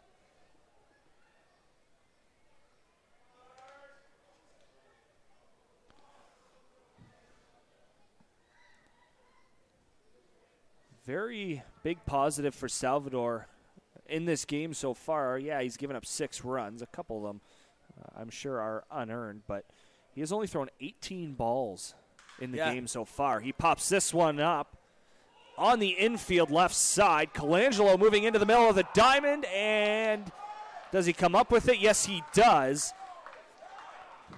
For out number 2, and it looked a lot more difficult than it probably was. There's no style points on getting outs, I guess, anymore, Reece, because that one wasn't pretty, but you made the grab. You reeled it in. It's like when you're going prize fishing, you get that extra big bass. That's what that one was like. You make the catch, but it wasn't pretty. They don't ask how. That ball's really drifted tonight as well from third towards shortstop here. Now Phil Whalen will stand in. First plate appearance for him. Joseph exits 1 for 2. He had a 2 RBI double in the third, part of that 5-run frame. Whalen 14 for 70 on the season. That's a 200 batting average. First pitch taken outside. That was the breaking ball from Salvador. A lot of first pitch breaking balls tonight on both sides from Gore and Salvador. I expect the Red Sox to try and get 6 out of Salvador. 6-7. Big breaking ball in for a strike. Nice pitch there, coming back over the block on that inside corner there. That's a very nice pitch there by Salvador. Whalen entered the game as a pinch runner on Sunday against Welland. Did not step to the plate at all in that ball game. 1-1, swung on and missed. Yeah, and that 1-2 pitch was pitch number 75 on the night for Salvador. Efficient game, both sides by both pitchers. Yeah, really just that one inning for Salvador, the third. Yeah. Erased that, and it's been a very good, very well-pitched ball game. And Gore's been lights out. Here's the 1-2, swung on and missed, and that will retire the side. A couple of strikeouts for Salvador here in the fifth. We are through 5 complete. The Majors continue to lead it by a bunch. It's 6-0. You're watching London Majors baseball on Majors TV.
Capturing emotion in every shot. Do you know where your food comes from? Like where it really comes from? It comes from farms, farmers, and their families. At Healthy Eats, we believe if we wouldn't serve it to our families, we wouldn't serve it to yours. From farm to folks, we do things the way they're meant to be.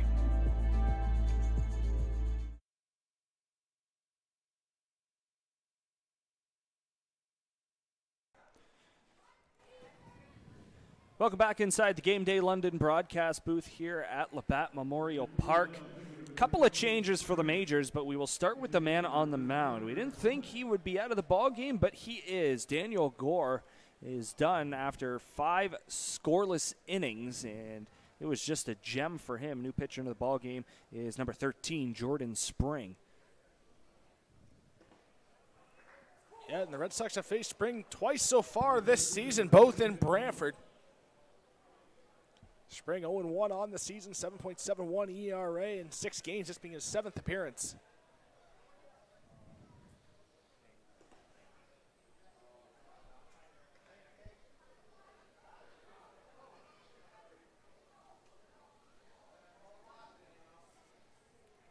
Spring facing 9-1-2 here in the 6th inning.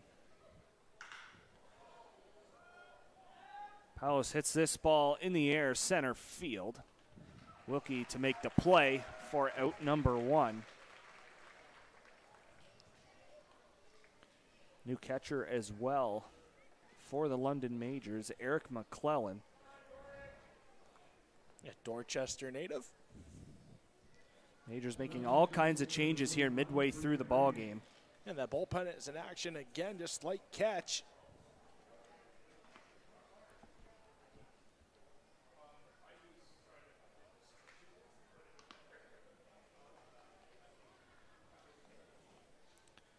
Brings Braden Ramey to the plate. He is 0 for 2. He's struck out and hit a ground ball to third.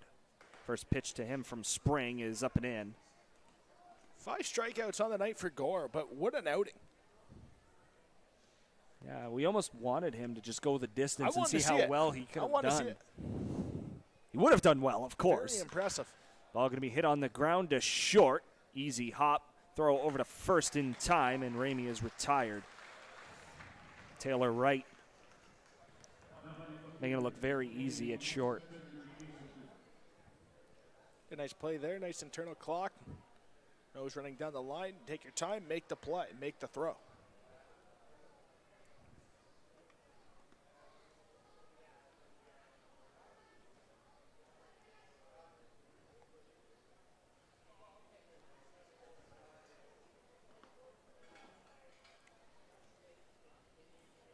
Spencer Jamison takes the first pitch from Spring for a ball.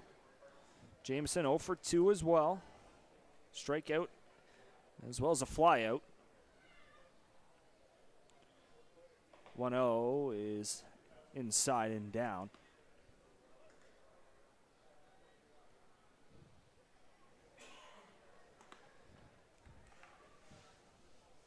Sox just looking for offense anywhere they can right now. Just 2 hits. They're starting to put the ball in play.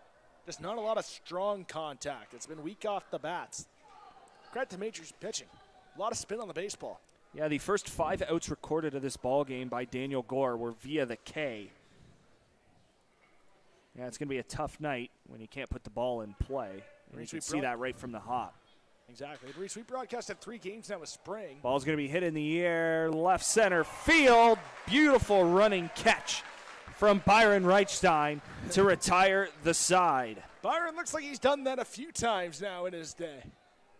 Nice grab there by Reichstein there, the left fielder for the Majors. That ball was going away from a lot of spin. That was a hard hit ball there. The Red Sox bat. A nice catch there by Reichstein. As I was mentioning here before, during that at bat, Reece, we talked about Spring. And we saw Spring now in 3 broadcasts. We saw him in Brantford earlier twice this year. With Spring, it's just he pounds the zones. I like how he pitches. He's aggressive. He's a young pitcher in this league. He pounds the corners. It's interesting to see. Of course, this is just one of 2 games around the Intercounty Baseball League tonight.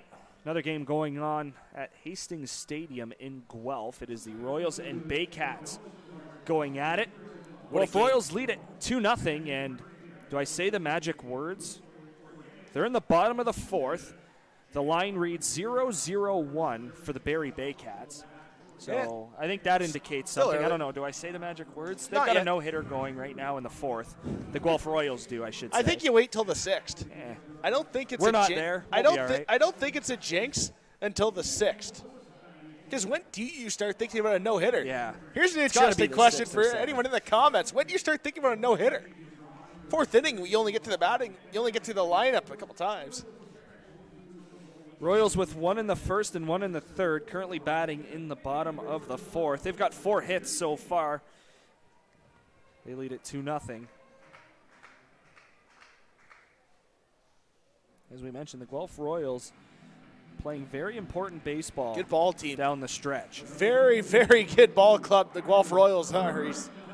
As we saw earlier on, 1 less game played coming into the game tonight than the Welland Jackfish and London Majors. 24-11 on the year are the Guelph Royals. Game and a half back of first place Welland and London. First pitch from Salvador here to Reichstein is downstairs. The Majors left fielder 1 for 2. He has singled. He's also driven in a run with a sac fly. Pitches inside, 2-0. Not a very good count that you want to be in if you're facing Byron Reichstein. Not ideal. You want to get up on him early. Want to have that ability to be aggressive. Wide stance in that left-handed batter's box. The 2-0 is low, ball 3. I wonder if the Majors send Spring out. There is action in the Majors bullpen. Gabe Bruder starts to make his way down to the Red Sox. He is an option tonight.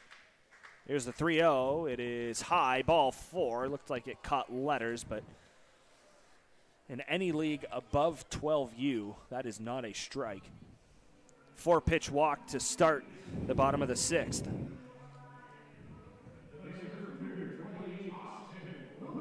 You can see in the back, behind the first base, Gabe Bruder stretching in the Red Sox bullpen. Perhaps he comes in the 7th for the Red Sox. Then get some length out of him in the bullpen as well. Here's Austin Wilkie, 0 for 2. He's reached on a fielder's choice as well as an error. So on-base percentage up at 1,000 tonight, but average dips a little bit on the season.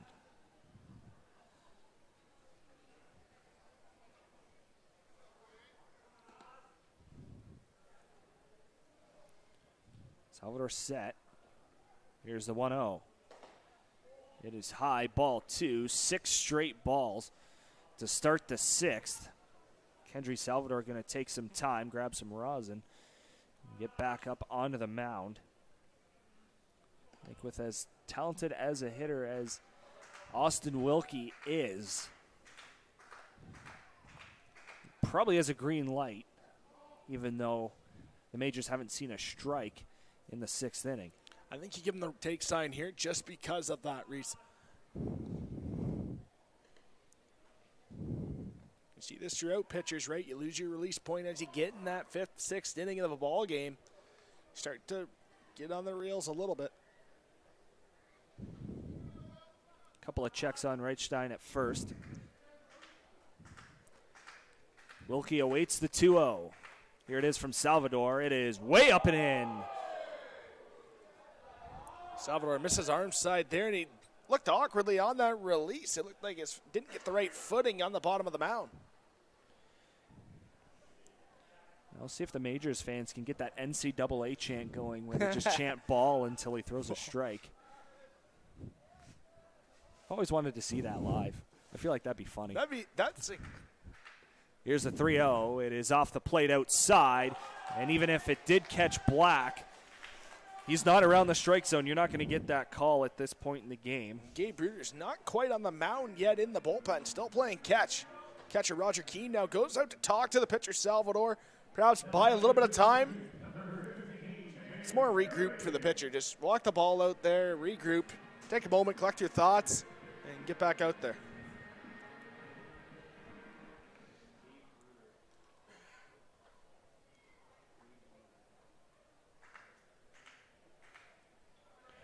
There's Dan Perry, a couple runners on, no outs. 8 straight balls for Kendry Salvador. Not a good spot at all. First pitch is off the plate.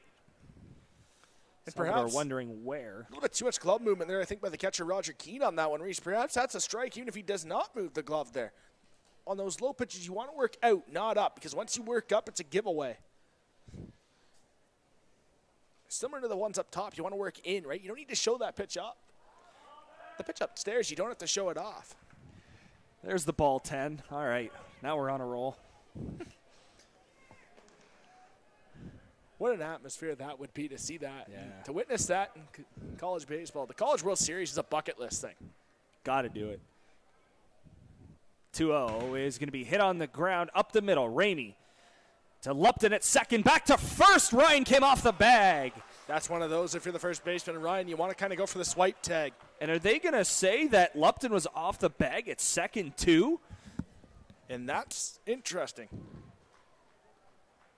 I know it was quick, but is there any chance through the replay on that one? So the Sox are not going to record an out on the play. And now they're going to Wow. And there will be a mound visit here. Yeah, Kenny Lupton going to come out again to question this. Bruder just started throwing. Well, this is a nice delay for him. And Try here and get is warm, the ready to replay. go. Let's see the second base bag. Yeah, it's tough. It was tough to get a read there. Did he get the toe on the corner? There wasn't much of an argument there by the Red Sox players. If Lupton came off the bag, you would think there'd be a bigger argument on that play. Yeah, most of the players tell the TV story, for the right? replay. Kenny Lupton comes out, asks about it, but not a long chat at all. And there wasn't a lot of argument there as well from the players. If a player touched the bag on that type of play and never got the call, they would be a lot more dramatic than that. Yeah. Reece, we've both been in that spot.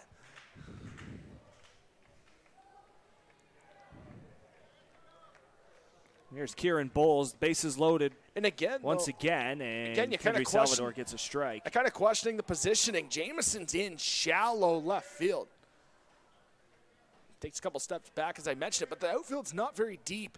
Only one position player on the infield that is in, and that's the first baseman, Evan Ryan. Third baseman, Colangelo, behind the bag. 0-1 is going to get to the backstop. Keene couldn't get a glove on it. That's going to bring home Reichstein. And the Majors tack on another. It's 7-0.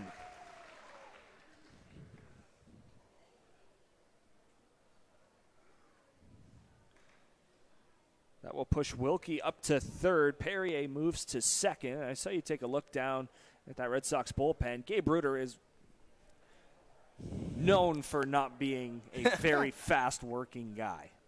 It's been like that all the way up. I've played with him for years. He's just never been a very quick and urgent kind of guy. You can see him behind your screen. Usually when the pitcher, and you can see it right now on your screen at home, you can see usually when the pitcher turns around and watches a pitch, usually means they're ready. That's not the case with Gabe Bruner. And Hayden Stam, who is actually doing the catching for him in the bullpen, has not crouched down. He's just catch. Here's the 1-2. It is down and outside. To reference dodgeball, that's a bold strategy, Cotton.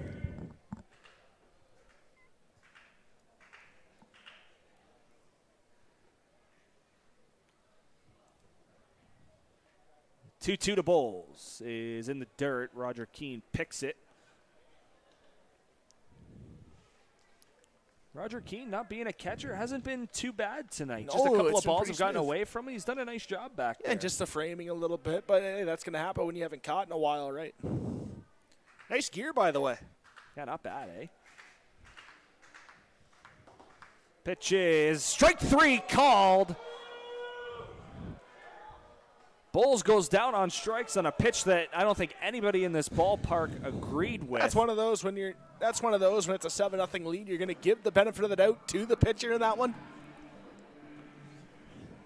Yeah, but it's sort of interesting, especially in the situation that Salvador was in. He couldn't find the strike zone. He threw 10 straight to start the inning, and then you get a borderline call. Usually you don't get the borderline calls. Usually the umpires want to make you find that. Yeah, just automatically at the plate, you're thinking, all right, anything close he's not getting because he can't find the zone, and then you get rung up on a very close pitch that could have gone either way. But that's a rocket. Be lined into right field. That's a base hit. 2 runs are going to for sure score. Nice Newton drives in 2. It's 9-0 Majors. That's where you want to hit that ball. It's a hit every time you hit the ball. Like when you think V out of the batter's box, if you're sitting at home plate in the batter's box, if you think V, think gaps, opposite sides. If you hit it 9 feet high in the gap, it's a hit every time, Reece, and that's just a perfect hit there. I'll bring up Taylor Wright. Nice Third plate appearance for him, 0 for 3. Couple of ground balls as well. He has reached on an error. Came around to score. Nice effort there, too, by the second baseman, Ramey. Just couldn't reel that baseball in. First pitch from Salvador, taken inside corner for a strike.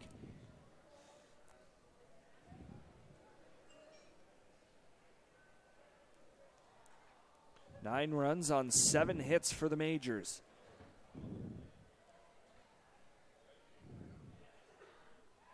Check on the runner at first.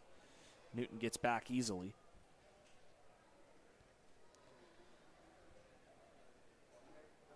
Majors bullpen now quiet. As you can say, the Sox one is as well. Gabe Bruder has kind of sat down, taking a break. It's the 0-1, swung on and missed. Good block by Keene. And a really good pitch from Salvador. Go to the back foot of Wright. Yeah, live inside there. Barry went on that back door.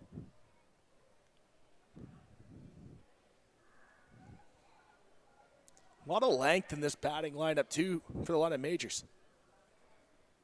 They can cover all zones of the plate. Another check on Newton. Ball gets away from Ryan, and that's an extra 90 feet that the Sox really didn't want to give up.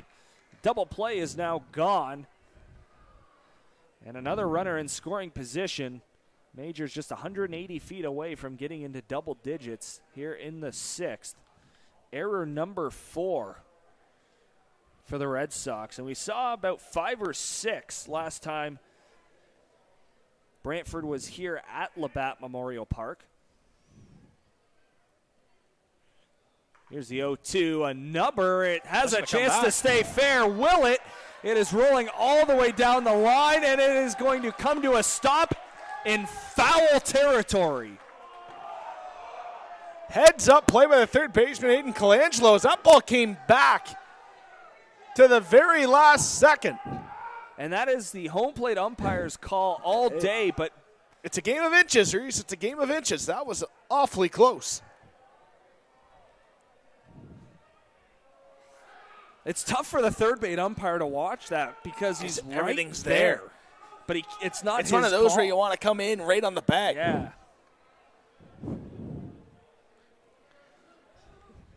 It's one of those situations where hopefully one day when the IBL gets video review, that's a review. Very close. Tough for us to tell. That line's kind of faded as you get towards third base. Arnold Anderson Stadium, that ball's foul all day. It's not even close. So here's another 0-2 to right. It's definitely going to be fair. Ramey going to make the play for out number 2.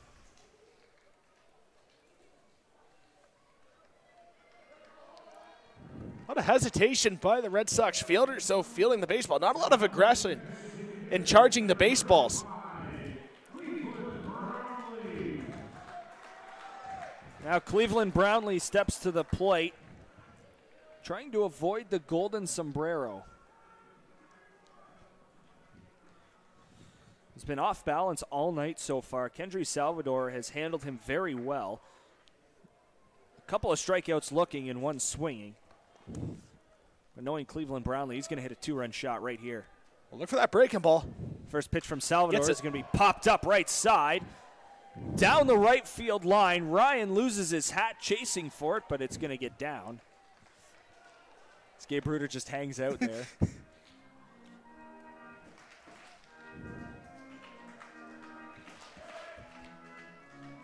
Colin Ward wondering what the heck he was doing. Yeah, I wonder what Gabe was doing there down in the bullpen for the Red Sox.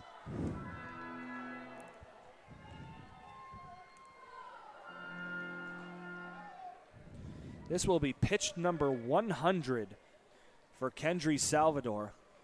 He is ahead, no balls, 1 strike to Cleveland Brownlee. And as we mentioned, 100 to 115 you'll get from Salvador. Imagine this would be it. Here's the 0-1. It is swung on and missed, strike 2. Cleveland swings right through that breaking ball. Salvador has a good breaking ball. He showcased that tonight very well against Cleveland Brownlee. He's had Brownlee out in front all night long so far. The 0-2 is going to be hit into left field for a base hit. 475 for Cleveland Brownlee. Gets the Majors into double digits. What a milestone. It is 10-0 London. And now it's being announced in-house, and you can see the little bit of a standing ovation for Cleveland. Very well deserved. 475. Take a look over to see if anyone from the Red Sox dugout come out.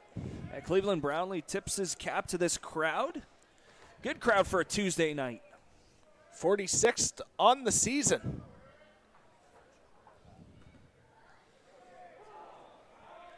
First pitch to McClellan is in there for a strike. And it's milestone night. McClellan making his first career IBL at bat. See what he can do here with 2 outs. Fitting to come up behind Cleveland Brownlee. Ball is going to be hit in the air. Center field. Paulos is under it. He's going to make the catch to retire the side. A milestone inning. Cleveland Brownlee with RBI number 475 in his career. Caps off a 4-run frame for the Majors, and they lead it 10-0 over the visiting Brantford Red Sox. You're watching London Majors Baseball on MajorsTV.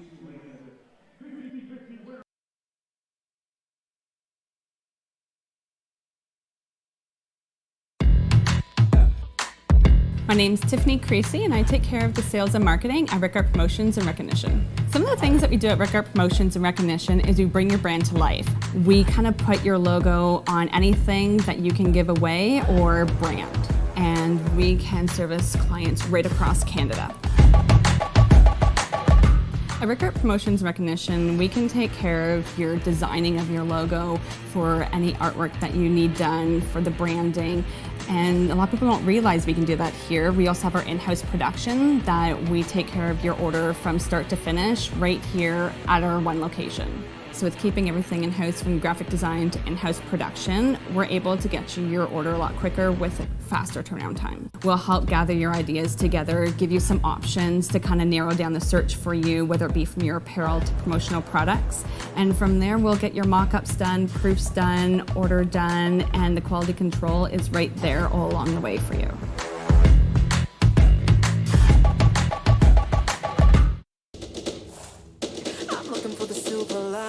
So tell me where it hides. I know I got some lightning. Currents running through me. I found that silver lining on the inside of me. Yeah.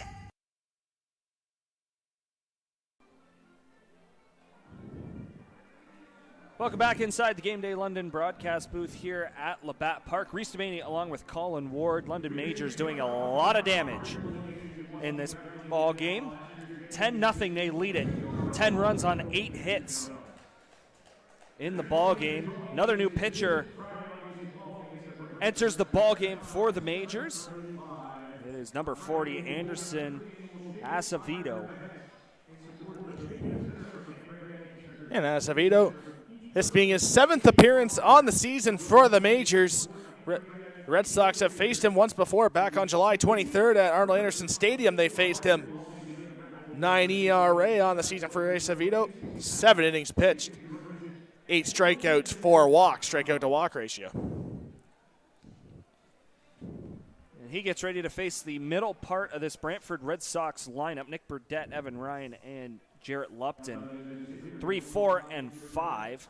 Nick Burdett is 0 for 2. Reached on or 1 for 2, I should say. He had an infield single in inning number 1 and flew it to center in the 4th. First pitch to him is going to be hit on the ground to second. Doesn't get any easier than that. Roll me over for out number 1 to start the 7th. Yeah, but if you're Acevedo, you want to come in and you want to throw strikes early. Jacob Newton on that play. An excellent pitching game so far by the Major staff in general. Spring comes in, very efficient. I think that could be the headline of the Majors pitching, describing the Majors pitching tonight. Efficiency. And it more than likely will not change Friday night. Back here at Labatt Memorial Park, these two teams going to do it again for the final time this season as Evan Ryan hits a deep fly ball, but it is well fouled down the right side. Yeah, perhaps it may be a first-round matchup, Majors Red Sox. As we start to get into playoff talks, and we definitely know who's going to be in that 8th spot in the IBL. It's just a matter of figuring out who is number 1, and really 3 teams are in that race right now: Welland Jackfish, London Majors, and Guelph Royals.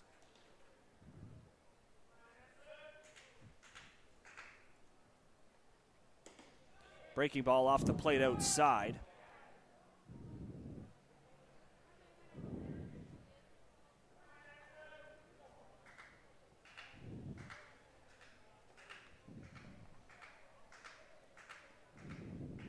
Two one is inside, 3-1.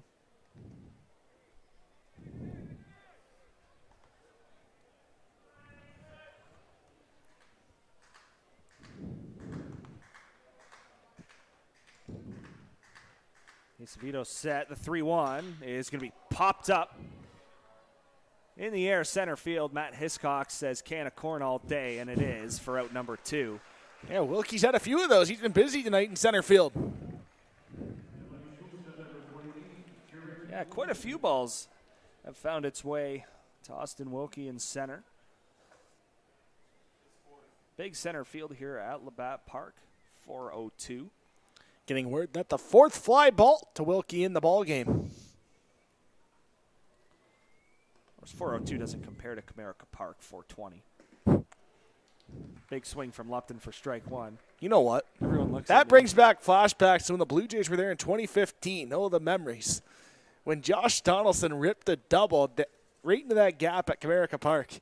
Sorry to bring back memories. Yeah, that's all right. 0-1 outside corner, strike two. Hey, big event happened Saturday night at Comerica Park. Lou Whitaker's #1 goes on the brick wall out in center field. Should be in the Hall of Fame next. Absolutely. Alan Trammell has already made his way to Cooperstown. 0-2, breaking ball misses. Sweet Lou.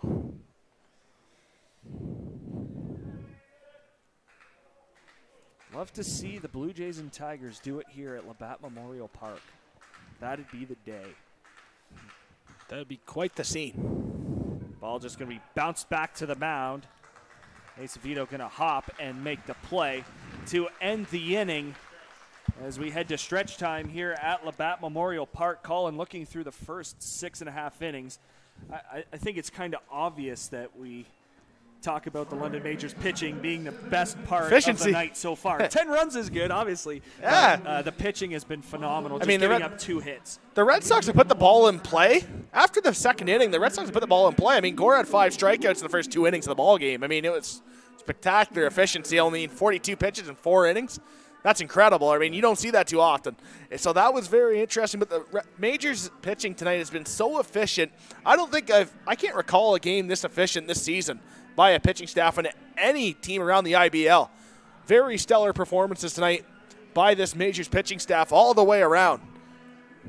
Yeah, I think for us, at least with the Brantford Red Sox, one thing kind of takes me back to Brad Grieveson with the Barry Baycats. Yes, I was going to mention that. We saw him. It's just it's working quickly and getting quick outs on that second and third pitch of at bat. And we saw Rich Corrente as well with Welland come over, and we saw some interest. Right, we see some quick pitching, but just the mix of speeds by Gore was very impressive tonight. I mean, you got to establish your fastball early. Check. He did that. Then, you think, okay, let's see what's going on with the breaking stuff, right? Let's touch into the breaking balls. Let's touch into the curveball, the changeup, get into those secondary and thirdary pitches for the Majors pitcher in Gore, and he got them all. All his pitches were working tonight, and perhaps when it's humid like it is tonight, and it's not raining finally at Labatt Park, but when it gets humid like this and you get the rosin bag and stuff, you're really going to get grip on the baseball and you get a feel for all your pitches. And Reece, you being a catcher, you being a pitcher, you know what it's like when you get a feel for your baseball. So it's nice to see that when you can get a natural grip on the ball. So great outing tonight all the way around by the Majors pitchers. Yeah, you said he established that fastball early on, and the breaking ball followed. And we saw a lot of early check swings from Red Sox hitters. And they were clearly off balance. You could tell that right off the hop. He would paint the outside corner with that breaking stuff. Sometimes it was in the dirt, and sometimes it was a strike on the black. But just overall efficiency, like you said, from the Majors pitching staff as we get a new pitcher into the ballgame for the Brantford Red Sox. It is right-hander Gabe Bruder to take over. Bruder has one of the 2 wins on the season for the Red Sox. Bruder 1-5 on the year, 9.46 ERA. This being his 15th appearance. 32 1/3 innings pitched on the year. 15 strikeouts, 16 walks. Reece, you mentioned this a lot on the Red Sox broadcast, but for MajorsTV, curveball. Gabe Bruder can use that curveball in any count in the at-bat. So if you're a Majors hitter, be alert for that curveball from Gabe Bruder because he will throw it first pitch right now. Curveball from Gabe Bruder. You will get that. Yeah, we'll see it. See it first pitch. I've seen it 3-0. We saw a little bit of a hook there. Still haven't figured that one out. I've seen it 3-2. It's just, any situation, be ready for the deuce. You know what happens with pitchers, right, with the 3-0 curveball? They think they're going to get the green light against them. You don't want that big shot against you, 3-0. Yeah. Phil Whalen stands in against Bruder. Especially strike. And once you get to junior, you occasionally get that green light, 3-0 green light. If it's a good hitter in junior, you'll see that. The IBL, you can see the 5th hitter in the lineup get the green light. 1-1 stays inside. Bruder misses that one arm side there, a little bit too long on that delivery. And it definitely is a change of pace that we will see from Kendry Salvador. Gabe Bruder is a lot slower on that mound. He likes to take his time, make sure he's all ready to go. There's that deep curveball. breath and puts everything into each pitch. This game was cruising along. Just 2 hours into the game so far. We're in the bottom half of the seventh. Colin. Appreciate that. The jinx is on.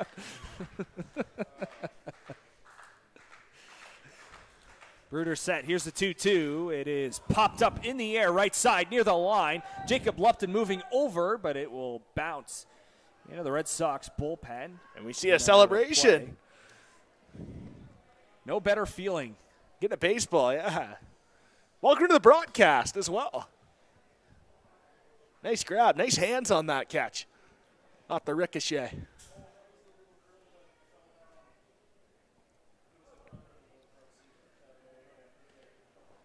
Deep breath from Bruder as he gets ready for another 2-2. It is the curveball, and it is fouled off into the stands behind the Red Sox dugout. Was that a couple of fans, but I think everything's all right. Nice battle here, though. To start the bottom of the seventh inning between Whalen and Bruder. Tell you, when you come in from the bullpen, you're not expecting that one right away if you're Bruder. 2-2 is going to be hit in the air. Very deep, but very foul. Whalen put a charge into that one. He wanted to make it 11-0 with one swing of the bat. Yeah, I think we're okay with ours, too. Yep. I don't think that hit our car. Or my car, I should As say. Reece just gets a brand new vehicle. Like 6-7 weeks old. Better not hit my car. Welcome to the ballpark. Oh, man. I had that in Kitchener as well at the Odd a couple weeks back when the Red Sox were there. Another 2-2. Great pitch from Bruder to get Whalen to chase. Nice grab, too. Number one in the seventh. Nice grab, too, by the catcher, Roger Keane, on that curveball. That's the benefits of being able to throw your curveball with any part of the count there for Bruder. Yeah, Roger Keane gave Bruder teammates all 3 years in junior. Yeah, and I saw Gabe around the junior team celebrating their OBA victory. Remember, I faced Gabe a few times. Nasty curveball. He'll face Byron Reichstein. First pitch a little bit high.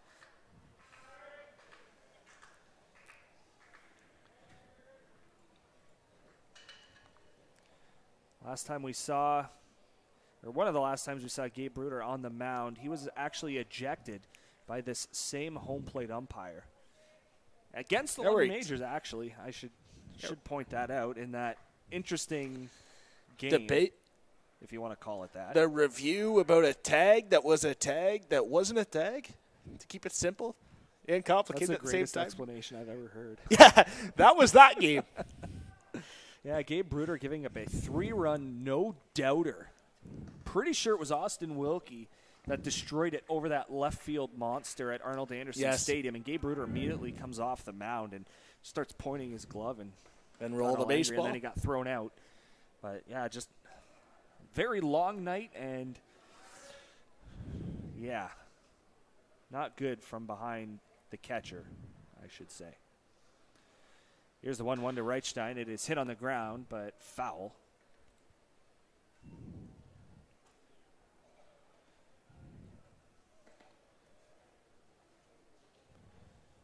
More action in that Majors bullpen. Like Bo Lewington is up and throwing. A couple of guys standing near him, but Lewington the only one with a baseball in his hand. Looks like the Majors will give an inning to each reliever. 1-2 popped up, foul territory. Keane moving over, so is Colangelo, but it gets out of play behind the Majors dugout. And the play not being made in the stands. Well, those are tough. Those are tough when the ball's coming behind you, then that backstand comes in toward you, and you're not looking in the stands. Very tough. And it looks like everybody's okay over there, so that's nice to see. And now we got the camera.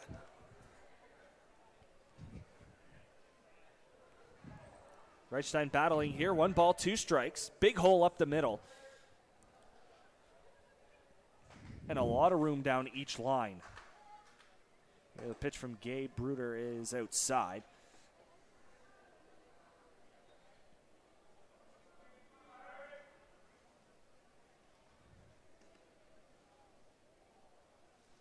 Majors with 1 in the second, 5 in the third. and 4 in the 6th. Total of 10 so far tonight. The 2-2 is low, ball 3. Yes, good opportunity for the Majors to get arms out there on the mound, get an inning each. As inning qualifications start to really kick in now toward the playoffs.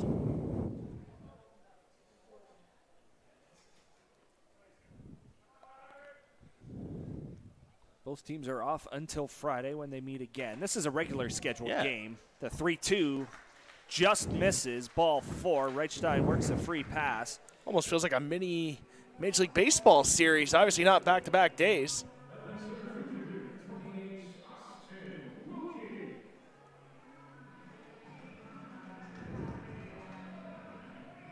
And there is a look at the Majors bullpen. A lot of guys up.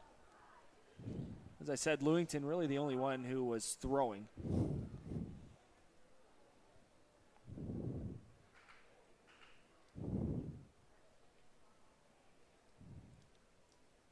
First pitch to Wilkie is hit in the air right field. Near the line, Lupton moving over. He's going to make the catch for out number 2.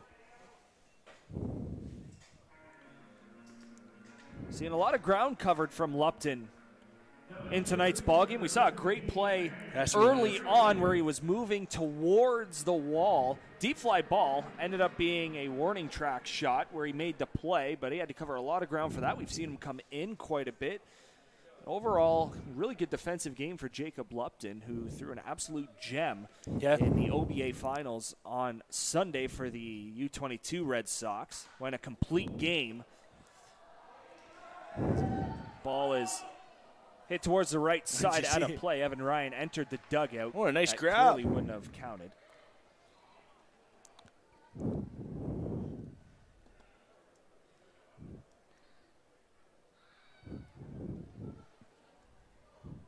A lot of souvenirs being handed out this inning. inning. A little bit of a fight going on between the baseball. Don't fight over the baseball.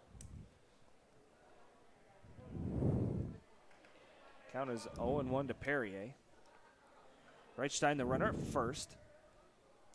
Here's the 0-1 from Bruder. It is on the outside corner, strike 2. Perrier does not like that call. Look, just off the black. Fans have been in it all night long, Colin. You love to see it. You know you're always going to get that at Labatt Park. The fans are always in it, and they are on top of you.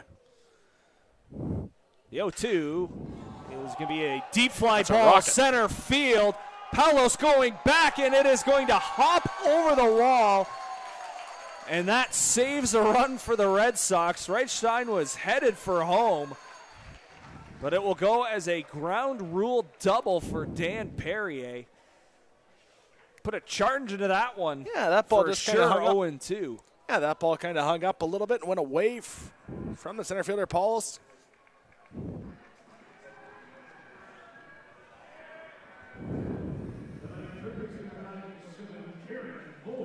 Now Kieran Bowles, number 9 hitter tonight. Of course, a late addition to the lineup.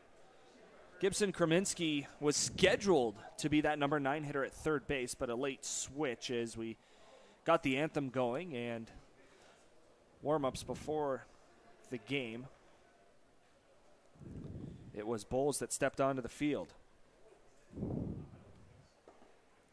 First pitch dropped by Keene. Probably would have been a strike if he caught it. Borderline pitch. You're not going to get that call if you can't squeeze. That's one of those where you want to get in through the baseball, work you underneath.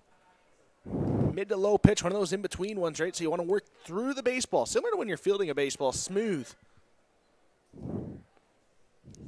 The less movement, the better. Sox have handled the number 9 spot pretty well tonight. It's been a struggle all year long, but Bowles 1 for 3 as he gets hit here. Maybe I just jinxed it for Gabe Bruder, but for Bowles' sake, he's going to take that free 90 and head down to first, which will mean the bases are now loaded once again, full of majors. We've said that quite a few times in the ball game. So it turns it over for Jacob Newton, who's got a couple of hits.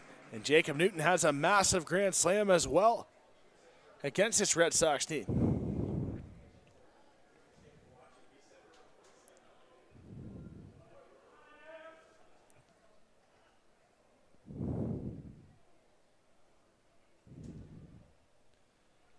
First pitch to Newton is in for a strike. Caught the bottom of the zone. Yeah, curveball comes back around on the corner.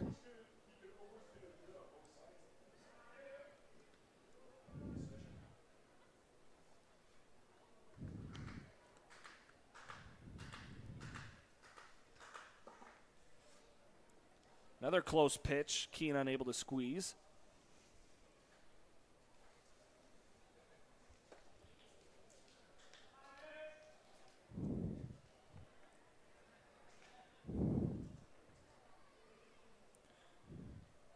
Newton finished 0 for 3 in the game against the Jackfish. Had a walk and a run, but it's a line drive into right center field here for a base hit. 2 more runs going to come in to score. Majors keep piling it on. They now have a dozen. It's 12-0 here in the 7th. That was a hard hit ball there off the bat of Newton. Rocked into right center field. There's more 2-out damage being done against the Brantford Red Sox. If we put it to a percentage throughout the year, probably we're up around 60 to 65% of the runs they've given up have been with 2 outs. Yeah. Just not being able to finish off innings, Reece.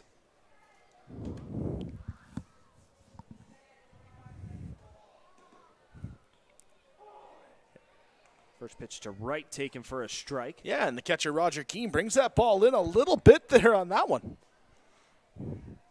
Off the block.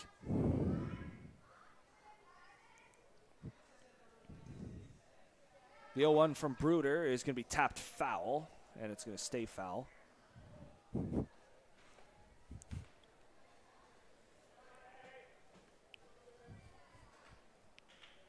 Let's see what Bruder does here. 0-2, 1 pitch away from getting out of it, trying to minimize the damage. 2 runs already in.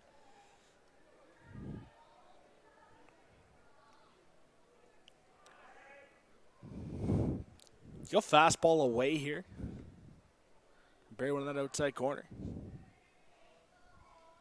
0-2, hit on the ground right to Evan Ryan. He will step on the bag, and that will retire the side. Majors get a couple more, and they lead it by 12 with just 8 hits. You're watching London Majors baseball here on Majors TV.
Capturing emotion in every shot.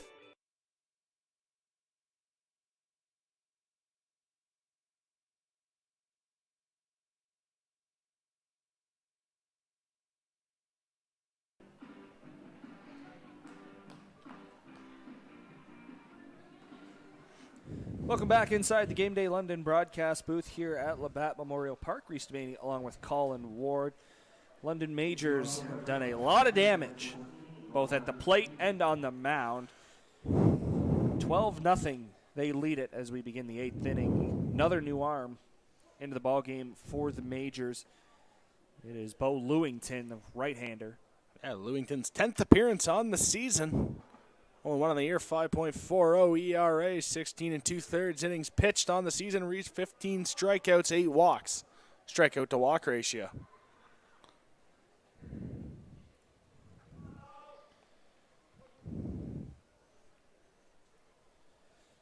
He faces Roger Keane to start his night. First pitch is fouled off to the right side. Take some information from that. And a nice fastball up there inside by Lewington.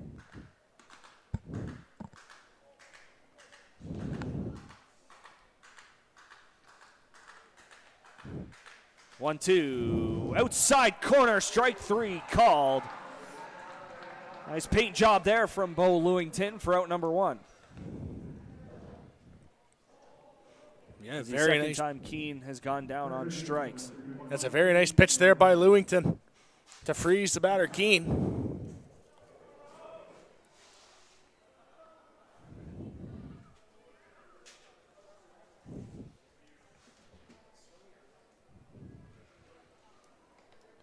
Now Aiden Colangelo was hit by a pitch back in the 5th, but was erased on the double play. Beautiful turn.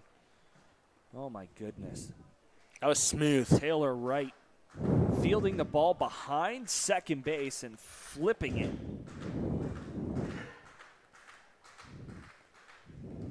To start the 6-4-3 double play. That breaking ball there by Lewington just goes around the plate inside, just missing inside off the block.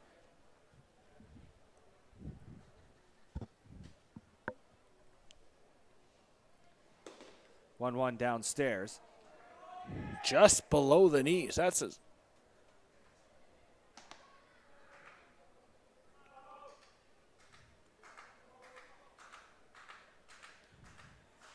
2-1, fouled straight back. That was right at us. Colin Ward was ready for it. I was not. I think it's pretty well impossible to get the ball up here.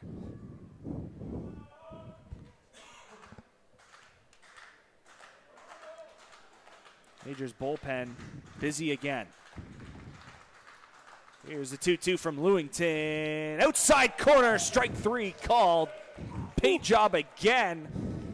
Back-to-back Ks to begin Lewington's night.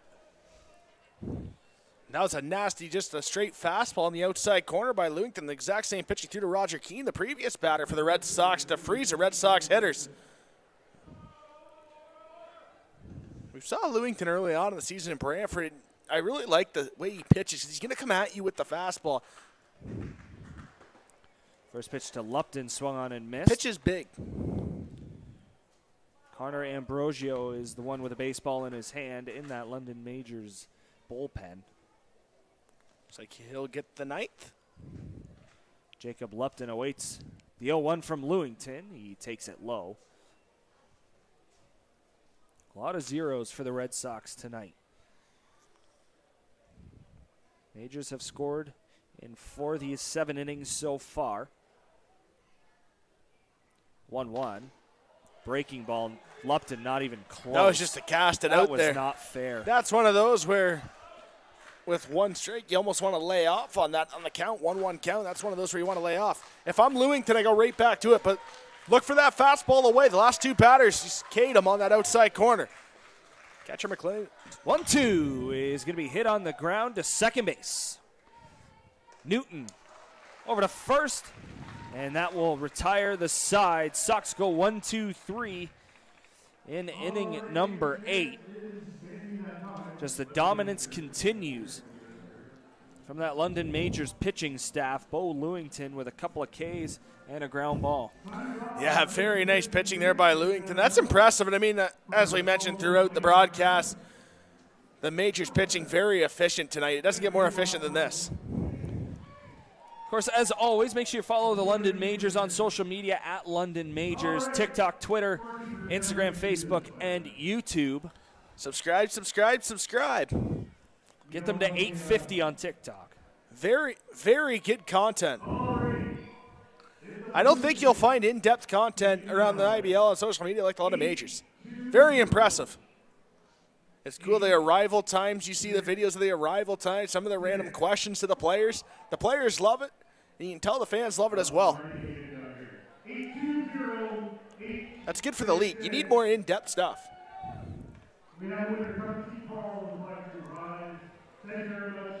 Just all part of the process. This league's starting to get quite a bit of attention. Well, what an impressive setup, by the way. Colin Ward saw this setup and was like, oh, man. This is, yeah.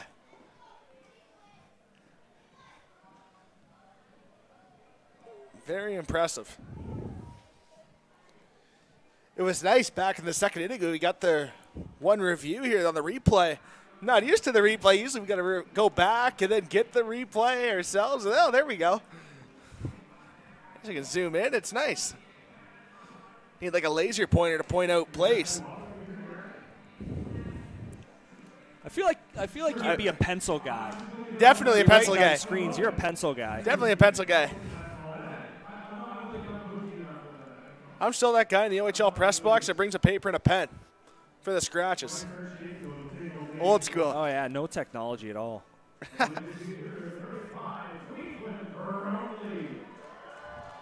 This will be an interesting matchup here. Cleveland Brownlee steps in. Gabe Bruder, good breaking ball. Cleveland saw breaking balls all night long.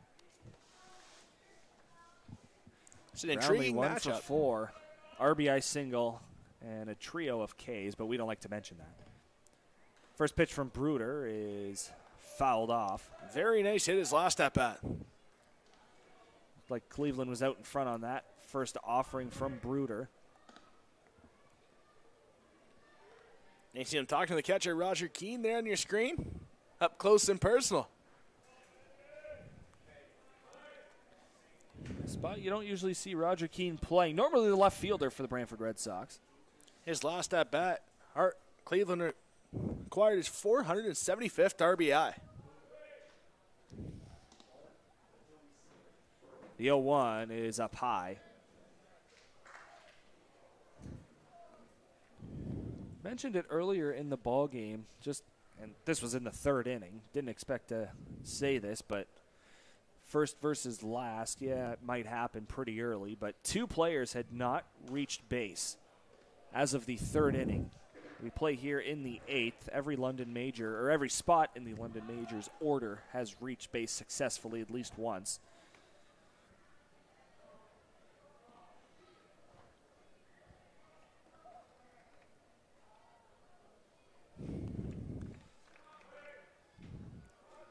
Bruder looks in for the sign. He's got it. Comes set.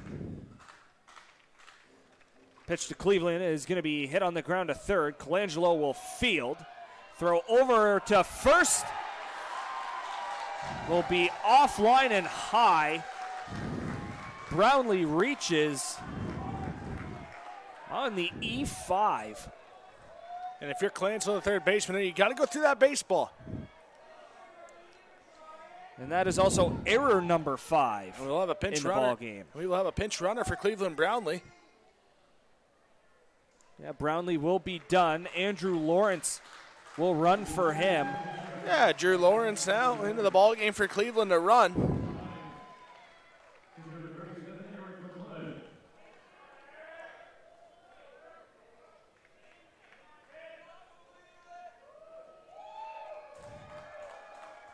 Big cheer for Cleveland Brownlee as he comes off the field.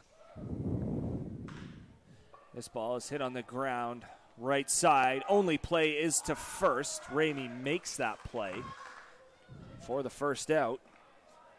Lawrence moves up to second on the play.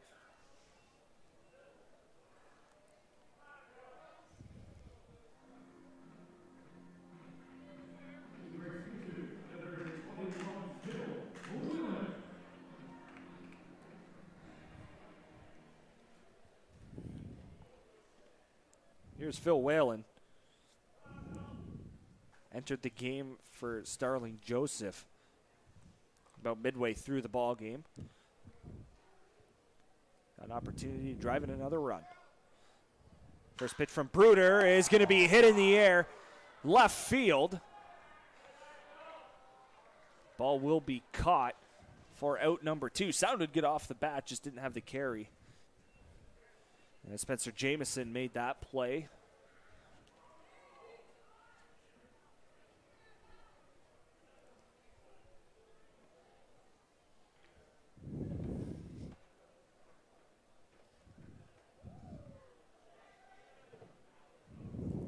Looks like we're going to have a pinch hitter here for Byron Reichstein. Just trying to figure out who the heck it's going to be.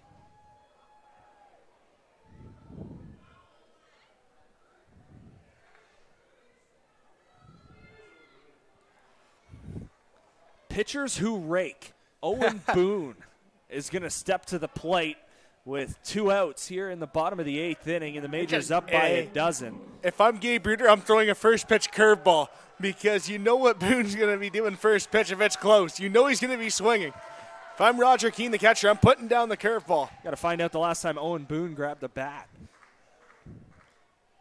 First pitch is going to be bounced at the plate. And there it is, the first pitch curveball. First pitch swinging as well. This Majors probably use everybody on their bench. So let's see a pitcher rake. I mean, hey, I mentioned earlier in the broadcast, pitchers are athletes too. The IBL needs a Bronson Arroyo. Dude, pitchers that just go yard. Still one of the weirdest leg kicks I've ever seen. Yes. 0-1, another curveball in for a strike. And then there's the Trevor Bauer who imitated every single player on the Cleveland Indians at the time batting stance. That was interesting. The count 0-2 to Boone. Drew Lawrence is at second. Pitch from Bruder is going to be bounced to short. Lupton will field it.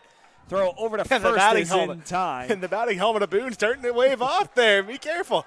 Not used to that running down the line. So the Majors strand 1, and we will head to the top of the 9th inning. Majors lead by 12. You're watching London Majors baseball here on MajorsTV.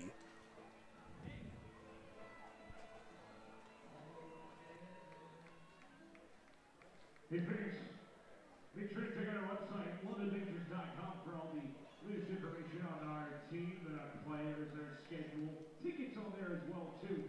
We're on Facebook, Twitter, Instagram, TikTok, at London Majors across our social media channels. Check out London Majors TV on our YouTube channel as well. You can get us with all part. Lots of other favorites to keep track of.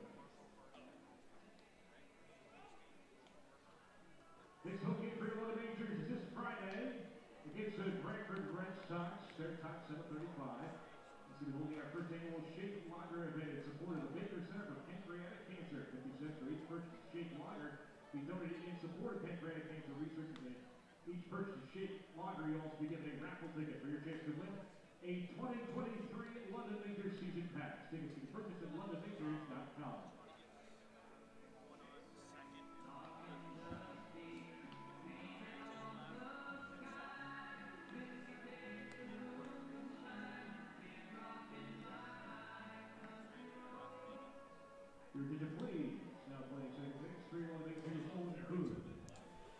Welcome back inside the Game Day London broadcast booth here at Labatt Memorial Park. The changes continue for the London Majors. We will start out in left field.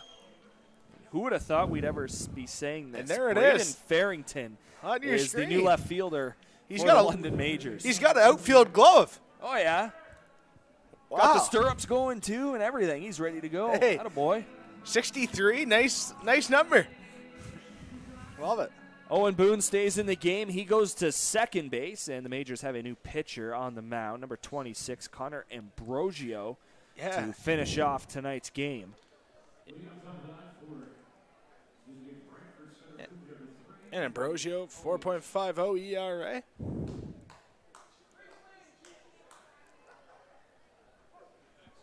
There's a look at Boone at second base. He's got the style. Both guys, Farrington and Boone, they have the style.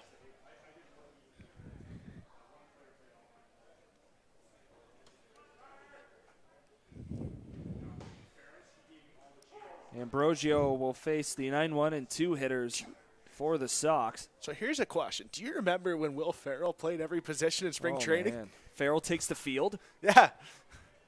Paulos fouls this one off left side. Count is 1-2. That's the HBO special, I believe. Yeah, that was enjoyable to see.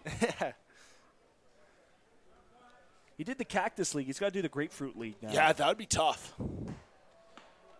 Breaking ball catches the outside corner.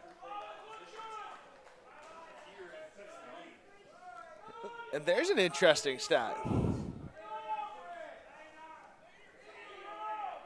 London fans absolutely giving it to Ethan Paulos. And both him and the home plate umpire forgot it was strike 3.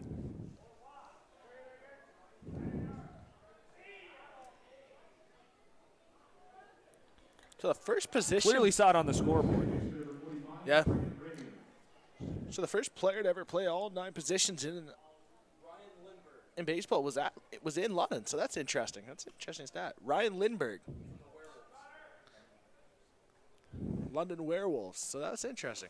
First pitch to Ramey, swung on and missed. You learn something new at the ballpark every time you come.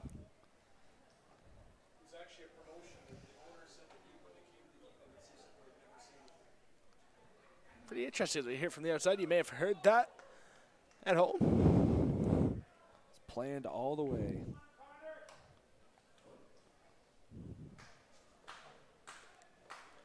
Ramey behind, no balls, 2 strikes. Majors well on their way to going up half a game on the Welland Jackfish for first place in the IBL. Yeah, looking for their 27th win on the season. 0-2, right down Broadway. Ramey stood there like the house at the side of the road and watched it go by. That is out number 2, and it is all up to Spencer Jamieson here in the 9th.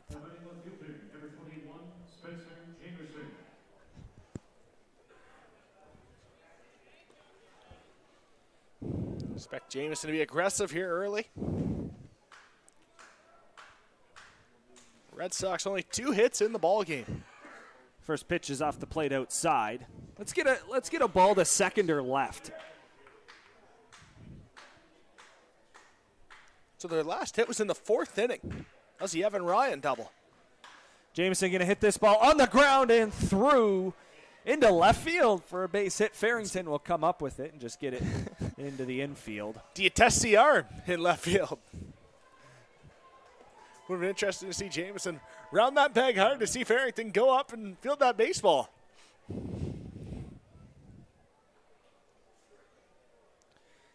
Now we will have a pinch hitter here for Nick Burdett. It'll be Andrew Gorecki grabbing a bat. That's a good move there for the Red Sox. Get all the one position player on the bench, get them in the ball game, get them in that bat. Nice move there by Nick Burdett. First pitch from Ambrosio is in there for a strike.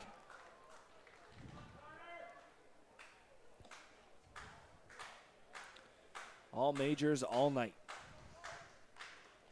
0-1, swung on and missed. Ambrosio quickly ahead, no balls, 2 strikes. Sox down to their final strike tonight. And home plate umpire Ryan Herron, decent game back there tonight. Loud strike zone. 0-2 is popped in the air.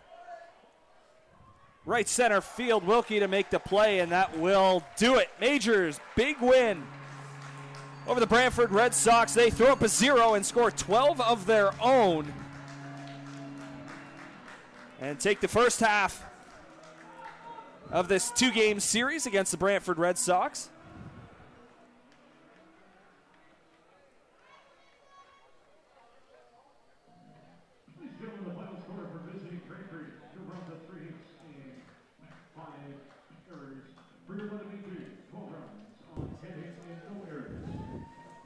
Majors needing 10 hits to take care of the Sox. And it really was one-sided right from pitch number 1. Daniel Gore got things going, struck out. Well, the first 5 outs were strikeouts for the Sox. Really good ball game till that bottom half of the 3rd where the Majors just hit around. 5-run inning for the Majors. That was a massive inning for the Majors. Very efficient pitching as well. Every pitcher they've used tonight was very efficient. They came in, they threw strikes, they pounded the zone, they pounded the corners of the zones where you want to throw the pitches. Solid game all around for the Majors. Yeah, as you join us back in the Game Day London broadcast booth, talk about the offense now, because we previewed it in the pregame show that just the bats have killed the Red Sox. The Majors bats, I should say, have killed the Red Sox all year long. Yes, they have. Not to say that the pitching hasn't, but it's been a lot of offense for London. Yes, they have. And I mean, this Majors team can just hit 1 through 9. They can hit, and it's just contagious, right? Hitting is contagious. I mean, when you see guys like Cleveland Brownlee up there putting together good at bats, Robert Mullen, you see that, then all of a sudden it just there's a trickle down effect. And I mean, Austin Wilkie's been incredible this season. I mean, he's been incredible. I mean, quality at bats continues to get better each at bat. What more can you ask for? Yeah, and I think on a night where Cleveland Brownlee starts 0 for 3 with 3 strikeouts, that just shows the depth that the London Majors have. And again, we talk about it all year long, and being guys who cover the Brantford Red Sox, a lot of nights it doesn't look fair.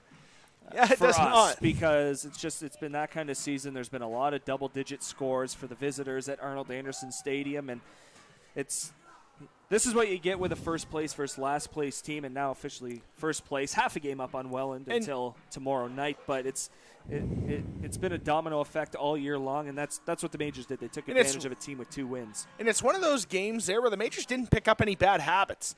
I mean, it'll be interesting to see what happens on Friday night, but it's one of those games where you can tell the Majors didn't have any bad habits, and they had the ability to get everybody into the ball game that they had in their lineup tonight, and that's a massive plus. I mean, plus we got to see 2 pitching players play positions, which was interesting to say at first because you're not expecting to say that coming into the ballpark. But a very interesting ball game. The Majors, no bad habits. I mean, positives all around for the Majors. Does that prove your point that pitchers are athletes? Pitchers are athletes. Pitchers are athletes. Pitchers are athletes. What more can I say? Yeah, we see great coverage at first base. We see good left field play. Farrington getting that ball in quickly, going through the baseball, making a nice, accurate throw to second base. What more can you ask for? Owen Boone looked very good between innings warming up, fielding at second base. I thought he was very impressive at second. All around positives tonight for the Majors. Well, that's a good way to end the night. Put a cap on it. 12-0 Majors take it over the visiting Brantford Red Sox. These 2 teams going to do it again Friday night here at Labatt Memorial Park. That one about a half an hour later, 7:35's first pitch here in London, and it should be a fun one.